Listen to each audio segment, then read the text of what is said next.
വളരെ സന്തോഷം. ഈ സിനിമയെക്കുറിച്ച് സംസാരിക്കാനാണ് ഞങ്ങൾ താല്പര്യപ്പെടുന്നത്. അപ്പോൾ തീർച്ചയായിട്ടും നിങ്ങൾക്ക് നിങ്ങളുടെ ചോദ്യങ്ങളിലേക്ക് കടക്കാം. ഇതിനകത്ത് എല്ലാവരും തന്നെ സിനിമ കണ്ടവരാണെന്ന് കരുതുന്നു. കാരണം ചില കാര്യങ്ങൾ ചിലപ്പോൾ പറയുമ്പോൾ കണ്ടവർക്കേ അത് കൂടുതൽ മനസ്സിലാവുള്ളൂ. എനിവേ നിങ്ങൾക്ക് അറിയേണ്ട കാര്യങ്ങൾ പറയാം, ചോദിച്ചോളൂ.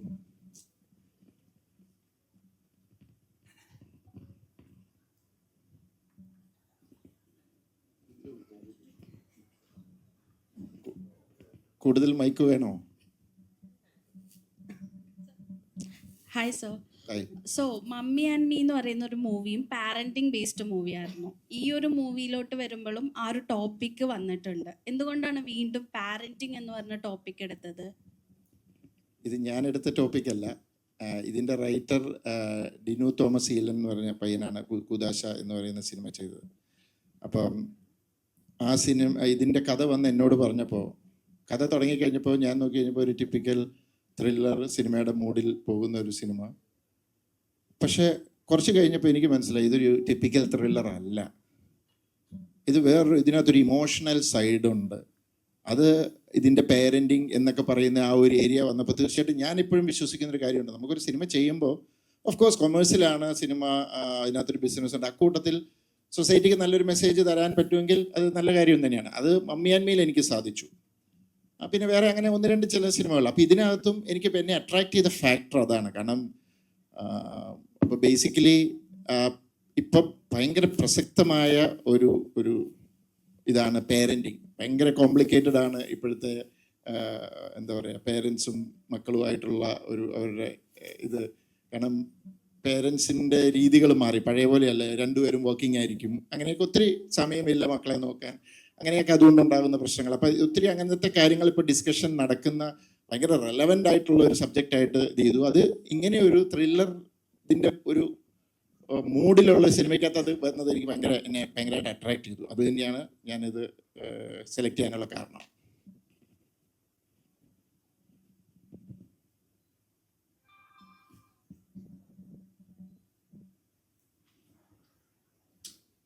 സർ, വേറെ ക്വസ്റ്റ്യൻ ഉണ്ട്.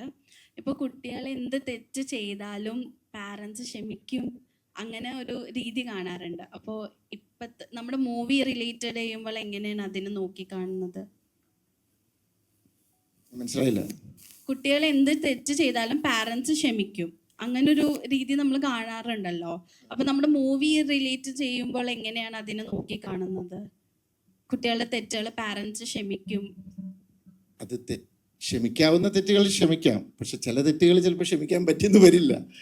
ഇപ്പം ഈ സിനിമയിൽ അങ്ങനെ ഒരു ക്ഷമിക്കാവുന്ന തെറ്റാണോ? അത് നിങ്ങൾ സിനിമ കാണുന്നവർക്ക് മനസ്സിലാവും. അത് അങ്ങനെ ക്ഷമിക്കാവുന്ന ഒരു തെറ്റാണോ?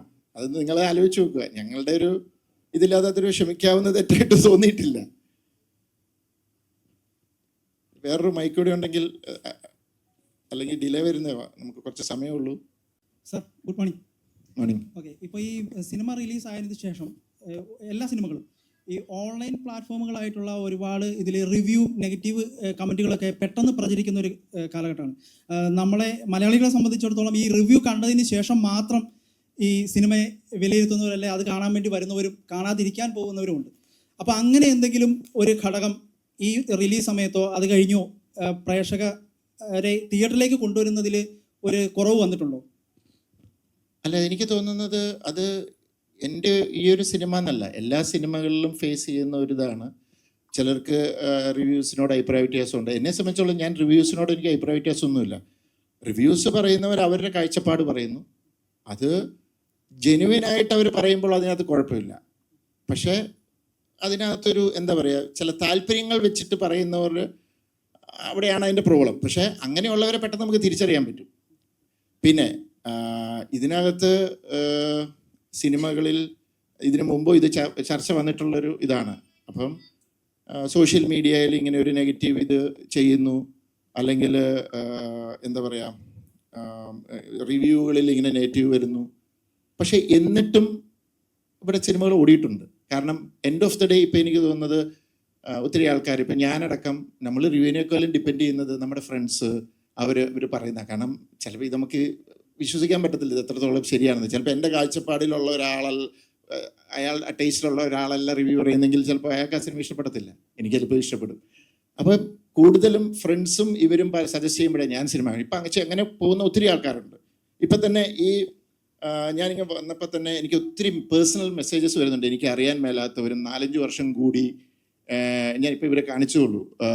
മെസ്സേജ് ഇട്ട്, ഒരു ഓഡിയോ മെസ്സേജ് ഒരു ലേഡി ഇട്ടിട്ട് പറഞ്ഞു, ഇനി 5 വർഷം കൂടിയായി സാറേ പടത്തെക്കുറിച്ച് നല്ലൊരു അഭിപ്രായം പറഞ്ഞു, ഞങ്ങൾക്ക് കാണാൻ പോയിട്ടില്ല, ഞങ്ങളുടെ ഫ്രണ്ട്സൊക്കെ കണ്ടു, അവർക്ക് ഭയങ്കരമായിട്ട് ഇഷ്ടപ്പെട്ടു, ഞങ്ങൾ വൈകുന്നേരം കാണും, കണ്ടിട്ട് ഞാൻ വിളിക്കാം കേട്ടോ എന്ന് പറഞ്ഞു. അപ്പോൾ ഞാൻ സർപ്രൈസായി. പുള്ളിക്കാരത്തി 5 വർഷത്തിന് ശേഷം പെട്ടെന്ന് ഓൾ ഓഫ് എ സഡൻ ഇങ്ങനെ ഇട്ടു. അപ്പം അങ്ങനെയും ഉണ്ട്. അപ്പോൾ ഇത് എല്ലാ സിനിമയും ഫേസ് ചെയ്യുന്നതാണ്. അതിങ്ങനെ ഒരു സൈഡിൽ കൂടെ അതിങ്ങനെ നടക്കും. ഈ ഓൺലൈൻ മാധ്യമങ്ങൾ കാശ് മേടിച്ചുകൊണ്ട് നെഗറ്റീവ് റിവ്യൂ പറയുന്നതായിട്ട് എപ്പോഴെങ്കിലും ഫീൽ ചെയ്തിട്ടുണ്ടോ? എനിക്ക് അതിനെക്കുറിച്ച് അറിയില്ല. നമുക്കറിയാൻ മേലാത്തൊരു കാര്യം പറയുന്നത് ശരിയല്ലല്ലോ. അങ്ങനെ കാശൊക്കെ മേടിച്ച് ചെയ്യുമോ? എനിക്ക് അങ്ങനെ തോന്നുന്നില്ല. എനിക്കതിനെക്കുറിച്ച് അറിയില്ല. Okay, thank you. സാറേ, ഒലക്കൊക്കെ അടിച്ചാണെങ്കിലും വളർത്തണം എന്ന് പറഞ്ഞ് കേട്ടിട്ടുണ്ട്. പക്ഷെ ഇപ്പം ആ കൊച്ചു ചോദിച്ച പോലെ എന്ത് തെറ്റ് ചെയ്താലും പാരൻസ് അത് ക്ഷമിച്ചു കൊടുക്കുകയാണ്. അതായത് എൻ്റെ മകനല്ലേ. അത് തെറ്റാണ് മോനെ. എന്ത് തെറ്റ് ചെയ്താലും പാരൻസ് ക്ഷമിച്ചു കൊടുക്കുക എന്നുള്ളത് വളരെ റോങ് ആയിട്ടുള്ള ഒരു സ്റ്റേറ്റ്മെന്റ് ആണ്. അങ്ങനൊന്നും ഇല്ല ശരിക്കും. അല്ലെ, അങ്ങനെ ഉദ്ദേശിച്ചത് എന്ത് തെറ്റ് ഇപ്പൊ ഒരു കൊലപാതകം ചെയ്ത് കഴിഞ്ഞാൽ ക്ഷമിക്കും എന്നല്ല ഉദ്ദേശിച്ചത്. അല്ലാതെ ഇപ്പോൾ സ്വാഭാവികമായിട്ട് ഇപ്പോൾ ഒരു പെൺകുട്ടിയുടെ പുറകടക്കാണ്, ഒരു ലവ് അഫെയർ ഉണ്ടാവാണ്. അത് പണ്ടൊക്കെ പറഞ്ഞു കൊടുക്കുന്നത് പെൺകുട്ടിയുടെ പുറകടക്കരുത്, തെറ്റാണ് എന്നൊക്കെ രീതിയിലാണ്. പക്ഷെ ഇപ്പോൾ ഒരു ഇഷ്ടം തോന്നിയെങ്കിൽ നമുക്ക് ധൈര്യമായിട്ട് പാരൻസിനോട് പറയാം. പക്ഷെ ചിലപ്പോൾ സ്റ്റോക്കിംഗ് ഉണ്ടാവും അതിൽ. അപ്പം അങ്ങനെയൊക്കെ ചെയ്യുമ്പോൾ അത് ഒരു തെറ്റായിട്ട് തോന്നുന്നില്ലേ? അല്ല, അത് പേരൻസിനെ അനുസരിച്ചിരിക്കും. സാഹചര്യങ്ങളുണ്ട് ഇതിനകത്ത്. അതായത് ഇപ്പം ബിസി ആയിട്ടുള്ള പേരൻസ് രണ്ടുപേരും വർക്കിംഗ് ആണ്, മകനെയോ അല്ലെങ്കിൽ മകളെയോ നോക്കാൻ സമയമില്ല. അപ്പോൾ അങ്ങനെയുള്ള സാഹചര്യത്തിൽ അവർക്ക് പറയാനുള്ളത് കേൾക്കാൻ സമയമില്ല. അപ്പം അതൊരു ബാഡ് പേരൻറ്റിങ് ആണ്. പിന്നെ അങ്ങനെയുള്ളവർക്ക് എനിക്ക് കുറച്ച് കേസസ് അറിയാം. എനിക്ക് ഈ സബ്ജക്റ്റ് ഭയങ്കര ഇൻട്രസ്റ്റിംഗ് ആയിട്ടുള്ളൊരു സബ്ജക്റ്റാണ്. അങ്ങനെയുള്ളവർക്ക് ഒരു ഗിൽറ്റ് ഫീലിംഗ് ഉണ്ട്, അയ്യോ എൻ്റെ മക്കളെ എനിക്ക് നോക്കാൻ സമയം, അതുകൊണ്ട് എല്ലാ ഇഷ്ടവും സഹിച്ചു കൊടുക്കും. അങ്ങനെ ഉണ്ടാകുമ്പോൾ എല്ലാ ഇഷ്ടങ്ങളും സാധിച്ചു കൊടുത്ത് ഒരു സ്റ്റേജ്, ഒരു പ്രായം എത്തിക്കഴിയുമ്പോൾ ഇവനൊരു ഒരിക്കലും ഇവർക്ക് ചെയ്ത് കൊടുക്കാൻ പറ്റാത്ത വലിയൊരു കാര്യം ആവശ്യപ്പെടും. അപ്പം ചെയ്ത് കൊടുക്കാതെ വരുമ്പോൾ പോയി സൂയിസൈഡ് ചെയ്യുക, അത് ചെയ്യുക. കാരണം ആ നോ കേൾക്കാനോ അല്ലെങ്കിൽ അത് ഹാൻഡിൽ ചെയ്യാനോ ഉള്ള ഒരു കഴിവ് പിള്ളേർക്ക് നഷ്ടപ്പെടും. ഇതിപ്പോൾ പണ്ട് ഞാനൊരിത് വായിച്ചിട്ടുണ്ട്, the art of saying no. പിള്ളേർ നോ കേട്ട് വളരണം. അപ്പം അത് പല സാഹചര്യം കൊണ്ടാണ്. ചില അപ്പനമാർക്ക് അത് അറിയാൻ മേല, അല്ലെങ്കിൽ ചിലർ ഭയങ്കരമായിട്ട് സ്നേഹിക്കും. കാരണം പണ്ട് ഒലക്കടിക്കടിച്ച് വളർത്തുന്നു പറഞ്ഞല്ലോ, അന്ന് 5-8 ഒക്കെയാണ്. അപ്പം ഇങ്ങനെ ഓടി നടക്കുമ്പോൾ ചിലപ്പോൾ ഒലക്കൊക്കെ കൊടുക്കും. പക്ഷെ ഇപ്പം ആ പാടെ ഒന്നേ ഉള്ളൂ. അതിനെ രണ്ടുപേരോടെ പുന്നാരിച്ച് സ്നേഹിച്ച് അത് വേറൊരു രീതിയിലാണ്. അതിനകത്തൊക്കെ കറക്ഷൻസ് വരുത്തണം. അത് പേരൻസ് ബോധവാന്മാരാകണം. അത് ഒരു ഭയങ്കര ഡിബേറ്റബിൾ ഇഷ്യൂ ആണ്. അതിനെക്കുറിച്ച് സംസാരിക്കാനാണ് കുറേ ഉണ്ട്. അല്ല, അതുകൊണ്ടാണ് ഇപ്പോഴത്തെ തലമുറ വഴിതെറ്റി പോകുന്നുള്ളൊരു ഇപ്പോഴത്തെ പറയാറുണ്ട്. അല്ല, ഇപ്പോഴത്തെ തലമുറ അങ്ങനെ വഴി തെറ്റിപ്പോകുന്നുണ്ടെന്നൊന്നും എനിക്ക് തോന്നുന്നില്ല. ഇപ്പോഴത്തെ തലമുറയ്ക്ക് അവരുടേതായ കാഴ്ചപ്പാടുകളുണ്ട്, അവരുടേതായ തീരുമാനങ്ങളുണ്ട്. അതിനെ അവരുടെ കൂടെ നിന്ന് ഡയറക്റ്റ് ചെയ്ത് വിടുക എന്നുള്ളതേ ഉള്ളൂ. അല്ലാതെ പഴയ സ്റ്റൈലിൽ ഇപ്പോൾ പേരൻറ്റിങ്ങിന് ശ്രമിച്ചു കഴിഞ്ഞാൽ വർക്കൗട്ട് ആവത്തില്ല. കാലഘട്ടം മാറി. കാരണം എനിക്ക് തോന്നുന്നു ഒരു 5 വയസ്സോ 6 വയസ്സുള്ള കൊച്ച് ഒരുപക്ഷെ പേരൻസിനേക്കാൾ അപ്ഡേറ്റഡ് ആയിരിക്കും. കാരണം അവൻ്റെ കയ്യിലുണ്ട് ഫോണും ടാബും. അപ്പം അതനുസരിച്ച് അതിനെ കൈകാര്യം ചെയ്യാന്നുള്ളത് ഒരു ഭയങ്കര കോംപ്ലിക്കേറ്റഡ് പരിപാടിയാണ് ഈ പേരൻറ്റിങ് എന്ന് പറയുന്നത്. അതൊരു ആർട്ടാണ്. അതിനെക്കുറിച്ച് ശരിക്കും പറഞ്ഞാൽ ഒരു സ്റ്റഡി ക്ലാസ് അല്ലെങ്കിൽ അതെല്ലാവരും പേരൻസ് കല്യാണം കഴിക്കുന്നതിന് മുമ്പ് മനസ്സിലാക്കേണ്ട ഒരു കാര്യമാണ്. കുറിച്ചുള്ളത്. അതെ, സാറ് പറഞ്ഞ ലാസ്റ്റ് പോയിന്റിനോട് എനിക്ക് കംപ്ലീറ്റ് യോജിപ്പുള്ള ഒരാളാണ്. അതായത് കുട്ടികൾ ഉണ്ടാവുന്നതിന് മുമ്പും കുട്ടികളെ എങ്ങനെ നോക്കും എന്നൊക്കെ ഉള്ളൊരു പ്ലാൻ ഉണ്ടായിരിക്കണം. അതിൻ്റെ ഒരു റെസ്പോൺസിബിലിറ്റി പേരൻസ് വളരെ സീരിയസ് ആയിട്ട് എടുക്കേണ്ടതാണ്. ഇതൊരു ഡീഫോൾട്ട് മോഡിൽ കല്യാണം കഴിഞ്ഞാൽ കുട്ടികളുണ്ടാവണം, അതങ്ങനെ അങ്ങ് പൊയ്ക്കോളും, എങ്ങനെയെങ്കിലും പൊയ്ക്കോളും എന്നുള്ള രീതിയിൽ ചിന്തിക്കുന്നത് തെറ്റാണെന്ന് വിചാരിക്കുന്ന ഒരാളാണ് ഞാൻ വളരെ എൻ്റെ പേഴ്സണൽ ലൈഫ് എന്ന് പറയുന്നത് വളരെ ചെറിയ പ്രായത്തിൽ ഞാൻ കുട്ടികൾ വേണ്ട എന്ന് തീരുമാനിച്ച ഒരാളാണ്. ബിക്കോസ് എനിക്ക് നല്ലൊരു പേരൻ്റ് ആവാൻ പറ്റുമെന്ന് തോന്നുന്നില്ല എന്നൊരു തോന്നൽ എനിക്ക് വന്നു. അങ്ങനെ ഞാൻ വിചാരിച്ചു ആദ്യം ഞാൻ കുറച്ചും കൂടെയും പക്വതയുള്ള ഒരാളാവണം. ബിക്കോസ് എൻ്റെ പേരൻസ് എന്നെ വളർത്തിയത് അത്ര ഏറ്റവും നല്ല രീതിയിലല്ല എന്നുള്ളൊരു തോന്നലുള്ള ഒരു കുട്ടിയായിരുന്നു ഞാൻ. എന്നെ കുറേയും കൂടെ കെയർ ചെയ്യാമായിരുന്നു എന്നെക്കുറിച്ച്. എന്ന് വെച്ചാൽ ആദ്യം ഞാൻ ഭയങ്കരമായിട്ട് ഇൻഡിപെൻഡൻസിന് വേണ്ടി ഫൈറ്റ് ചെയ്തൊരു കുട്ടിയാണ്. അപ്പോൾ അവർ അവസാനം നോക്കിയപ്പോൾ എല്ലാം തന്നെ ചെയ്യുന്നുണ്ട്, എന്നാൽ ചെയ്തോട്ടെ എന്ന് വിചാരിച്ച് വിട്ട പേരൻസ് ആണ്. പിന്നീട് എൻ്റെ കംപ്ലൈൻ്റ് ആയിരുന്നു, എന്നെ സപ്പോർട്ട് ചെയ്തില്ല, എന്നെ എല്ലാത്തിനും ഒറ്റയ്ക്ക് വിട്ടു. എന്നുവെച്ചാൽ നമ്മുടെ മനസ്സിൽ ഈ ഐഡിയാസ് മാറിക്കൊണ്ടേയിരിക്കും. പിന്നീട് കുട്ടികൾ എന്നാൽ ഞാൻ പേരൻ്റ് ആവണ്ട എന്ന് തീരുമാനിച്ചു. പിന്നീട് വിചാരിച്ചു, ഓക്കെ, ഞാനിപ്പോൾ ഒരു കരിയർ പേഴ്സൺ ആണ്. കരിയർ ഏറ്റെടുത്ത് കഴിഞ്ഞാൽ ഒരു ഡിസിഷൻ ഉണ്ട്. ഒരു കരിയർ പാത്ത് ഏറ്റെടുക്കണോ, ഒരു ഫാമിലി പാത്ത് എടുക്കണോ, ഇതൊക്കെ എൻ്റെ പേഴ്സണൽ ചിന്താഗതികളാണ്. അപ്പോൾ രണ്ട് പേരൻസും കരിയറിൻ്റെ പിന്നാലെ പോയാൽ അവരുടെ കുട്ടികളെ ആര് നോക്കും? അപ്പം I believe that parenting and കുട്ടികളുടെ കാര്യം വളരെ കോൺഷ്യസ് ആയിട്ട് എടുക്കേണ്ട ഒരു ഡിസിഷൻ തന്നെയാണ് നമ്മുടെ സമൂഹത്തിൽ. നല്ലൊരു തലമുറ, ഓരോ തലമുറ ബെറ്റർ ആൻഡ് ബെറ്റർ ആവണമെങ്കിൽ ആ തലമുറയിൽ പേരൻസ് വളരെ കോൺഷ്യസ് ആയിട്ട് എടുക്കേണ്ട ഒരു തീരുമാനമാണ്. അതോടൊപ്പം തന്നെ എനിക്ക് പറയാനുള്ളത്, ഇപ്പോഴത്തെ തലമുറ വളരെ പക്വതയുള്ളൊരു തലമുറയാണ്. അവർ ഒരുപാട് കെയർ കിട്ടി വളർന്നിട്ടുള്ള തലമുറയാണ്. ഒരുപക്ഷെ എൻ്റെയൊക്കെ തലമുറ, which is called a very short ഫേസാണ്. മില്ലനിയൽസിന് തൊട്ട് മുമ്പ് 76 to 83 എന്ന് പറയുന്നൊരു കാലഘട്ടത്തിലുള്ളവരാണ് ഈ തല്ലുകൊണ്ട് വളർന്നവർ. എന്തിനും ഏതിനും അടി, നിങ്ങൾ തെറ്റ് ചെയ്താലും അടി, നിങ്ങളോട് ആരെങ്കിലും തെറ്റ് ചെയ്താലും നിങ്ങൾക്ക് അടി എന്നുള്ള ഒരു ടൈപ്പ് ഓഫ് പാരൻറ്റിങ് ആയിരുന്നു. സ്കൂളിൽ അടി കൊള്ളുമായിരുന്നു, ചൂരിലുകൊണ്ട് അടിക്കുക, അതൊന്നും ഇപ്പോൾ ഇല്ല. അപ്പോൾ ഒരുപാട് കെയറും റെസ്പെക്റ്റും കിട്ടി വളർന്നിട്ടുള്ള ഒരു തലമുറയാണ് ശരിക്കും ഇപ്പോൾ ഉള്ളത്. അതൊരു പക്ഷെ നല്ലതായിരിക്കാം, നമുക്ക് ഓരോ തലമുറ കഴിയുമ്പോഴേ അറിയുള്ളൂ. പിന്നെ ഇപ്പോഴത്തെ തലമുറ തലതെറിച്ചതാണെന്ന് പറയുന്ന ഒരു ഹെഡ്ലൈൻ എല്ലാ തലമുറയും കേട്ടിട്ടുള്ളതാണ്. അപ്പം അത് വെറുതെ ഒരു ക്ലീഷ്യ സ്റ്റേറ്റ്മെൻ്റ് എന്ന് എനിക്ക് തോന്നിയിട്ടുള്ളത്.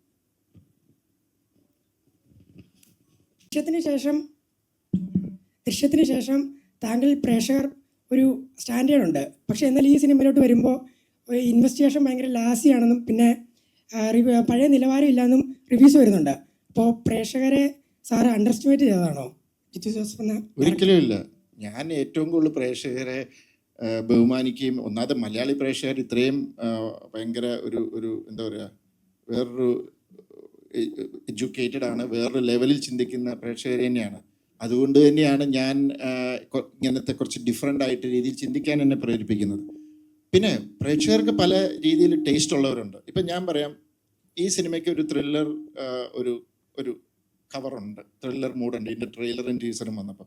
അതുകൊണ്ട് തന്നെ ഞങ്ങൾ ചെയ്ത ഇൻ്റർവ്യൂവിലെല്ലാം ഞാൻ പറഞ്ഞു, ഇതൊരു ടിപ്പിക്കൽ ത്രില്ലർ അല്ല, ഇതിനകത്ത് നിങ്ങൾ ഭയങ്കരമായ ട്വിസ്റ്റും സസ്പെൻസും പ്രതീക്ഷ വരരുത്. കാരണം ഇതിൻ്റെ ഇമ്പോർട്ടൻസ് അവിടെയല്ല, ഇതൊരു ഇമോഷണൽ ക്രൈം ഡ്രാമയാണ്. ഞങ്ങളുടെ ഇൻ്റർവ്യൂസിലെല്ലാം പറഞ്ഞിരുന്നു. പക്ഷേ എന്നിട്ടും ചില ആൾക്കാർ വന്നിട്ട് പറഞ്ഞു, നമ്മളോട് വിളിച്ചും മെസ്സേജും ഒക്കെ ഇടുമല്ലോ, ആ സിനിമ കൊള്ളാം, പക്ഷേ മെമ്മറീസ് പോലെയും ആയില്ല. ഞാൻ പറഞ്ഞത് മെമ്മറീസ് അല്ല ഞങ്ങൾ ചെയ്തത്, മെമ്മറീസ് ടോട്ടലി ഡിഫറെൻറ്റ്. അല്ലെ ദൃശ്യം ടോട്ടലി ഡിഫറെൻറ്റ് ഫിലിം. പക്ഷേ എന്നെ സംബന്ധിച്ചുള്ളത് പുതുമയല്ല.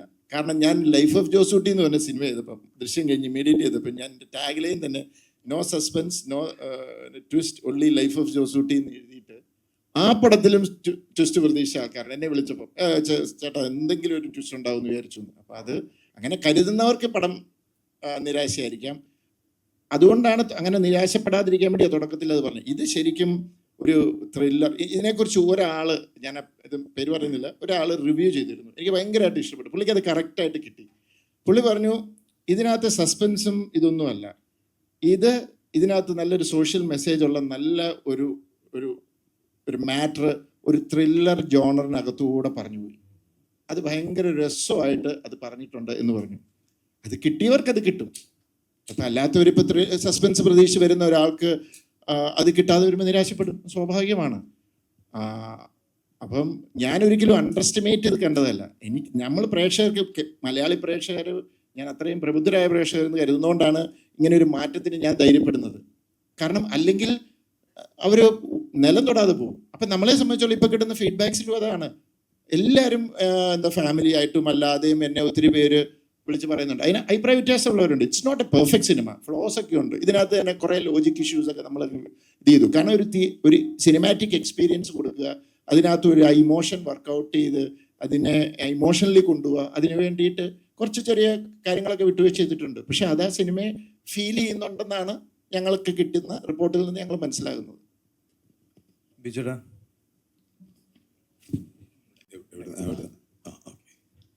ബിജുടെ ജിത്തിൻ്റെ എല്ലാ മൂവികളിലും നോക്കിക്കഴിഞ്ഞാൽ, ഒരുവിധം മൂവികളിലൊക്കെ നോക്കിക്കഴിഞ്ഞാൽ നായകന്മാർക്ക് ഭയങ്കര ബുദ്ധിയായിരിക്കും. അപ്പോൾ ഈ വലതുവശത്തെ കള്ളൻ എന്ന് പറയുന്ന ഈ സിനിമയിലും നായകന് ഈ അതിബുദ്ധി ഉണ്ടോ? ഇതൊരു സിനിമയാണ് ആക്ച്വലി.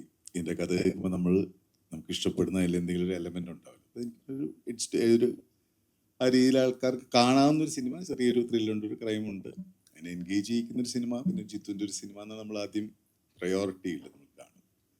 പിന്നെ നമ്മൾ സിനിമ ചെയ്ത ഒരു വലിയ 2 ക്യാരക്ടേഴ്സ് ഉണ്ട്. 2 ക്യാരക്ടേഴ്സിന് 2 ഈഗോ ക്ലാഷസ് ഉണ്ട്. ഒരു ജിത്തു സിനിമ ചെയ്യാമെന്ന് മാത്രമേ ഉള്ളൂ. പിന്നെ ഇതിലൊരു നായകൻ്റെ അത് പറഞ്ഞ മേഖലയെ പറ്റിയൊന്നും നമുക്ക് ആലോചിക്കാൻ സമയമില്ല. നമുക്കത് എക്സിക്യൂട്ട് ചെയ്യാന്ന് മാത്രമേ. ഉത്തരം കറക്റ്റ് അല്ലേ? ബിജു ചേട്ടനോടാണ് ചോദ്യം. ഇവിടെ ആൻ്റണി ഒരു ക്രൂക്കഡ് ക്യാരക്ടറാണ്. ഫസ്റ്റ് ഹാഫിലുള്ള ആൻ്റണി അല്ല സെക്കൻഡ് ഹാഫിലുള്ളത്. അപ്പോൾ ആ ഒരു ക്യാരക്ടർ ഷിഫ്റ്റിനെ എങ്ങനെയാണ് അഡാപ്റ്റ് ചെയ്തത്? ഞാൻ പറയാം, നമ്മളൊരു സ്ക്രീൻ പ്ലേ നമ്മൾ വായിക്കുമ്പോൾ നമുക്ക് മനസ്സിലാവില്ല. ഇത് പക്ക ഒരു ഡയറക്ടോറിയൽ ബ്രില്യൻസ് വേണ്ട മൂവിയാണ് ആക്ച്വലി. കാരണം വളരെ കുറഞ്ഞ സമയത്തിനുള്ളിൽ, ഒരു ടൈം ബാറിനുള്ളിൽ നമുക്ക് വലിയൊരു കാര്യങ്ങൾ എക്സിക്യൂട്ട് ചെയ്ത് തീർക്കണം. അപ്പോൾ അതിന് ഒരുപാട് ടെക്നിക്കൽ സപ്പോർട്ട് വേണം.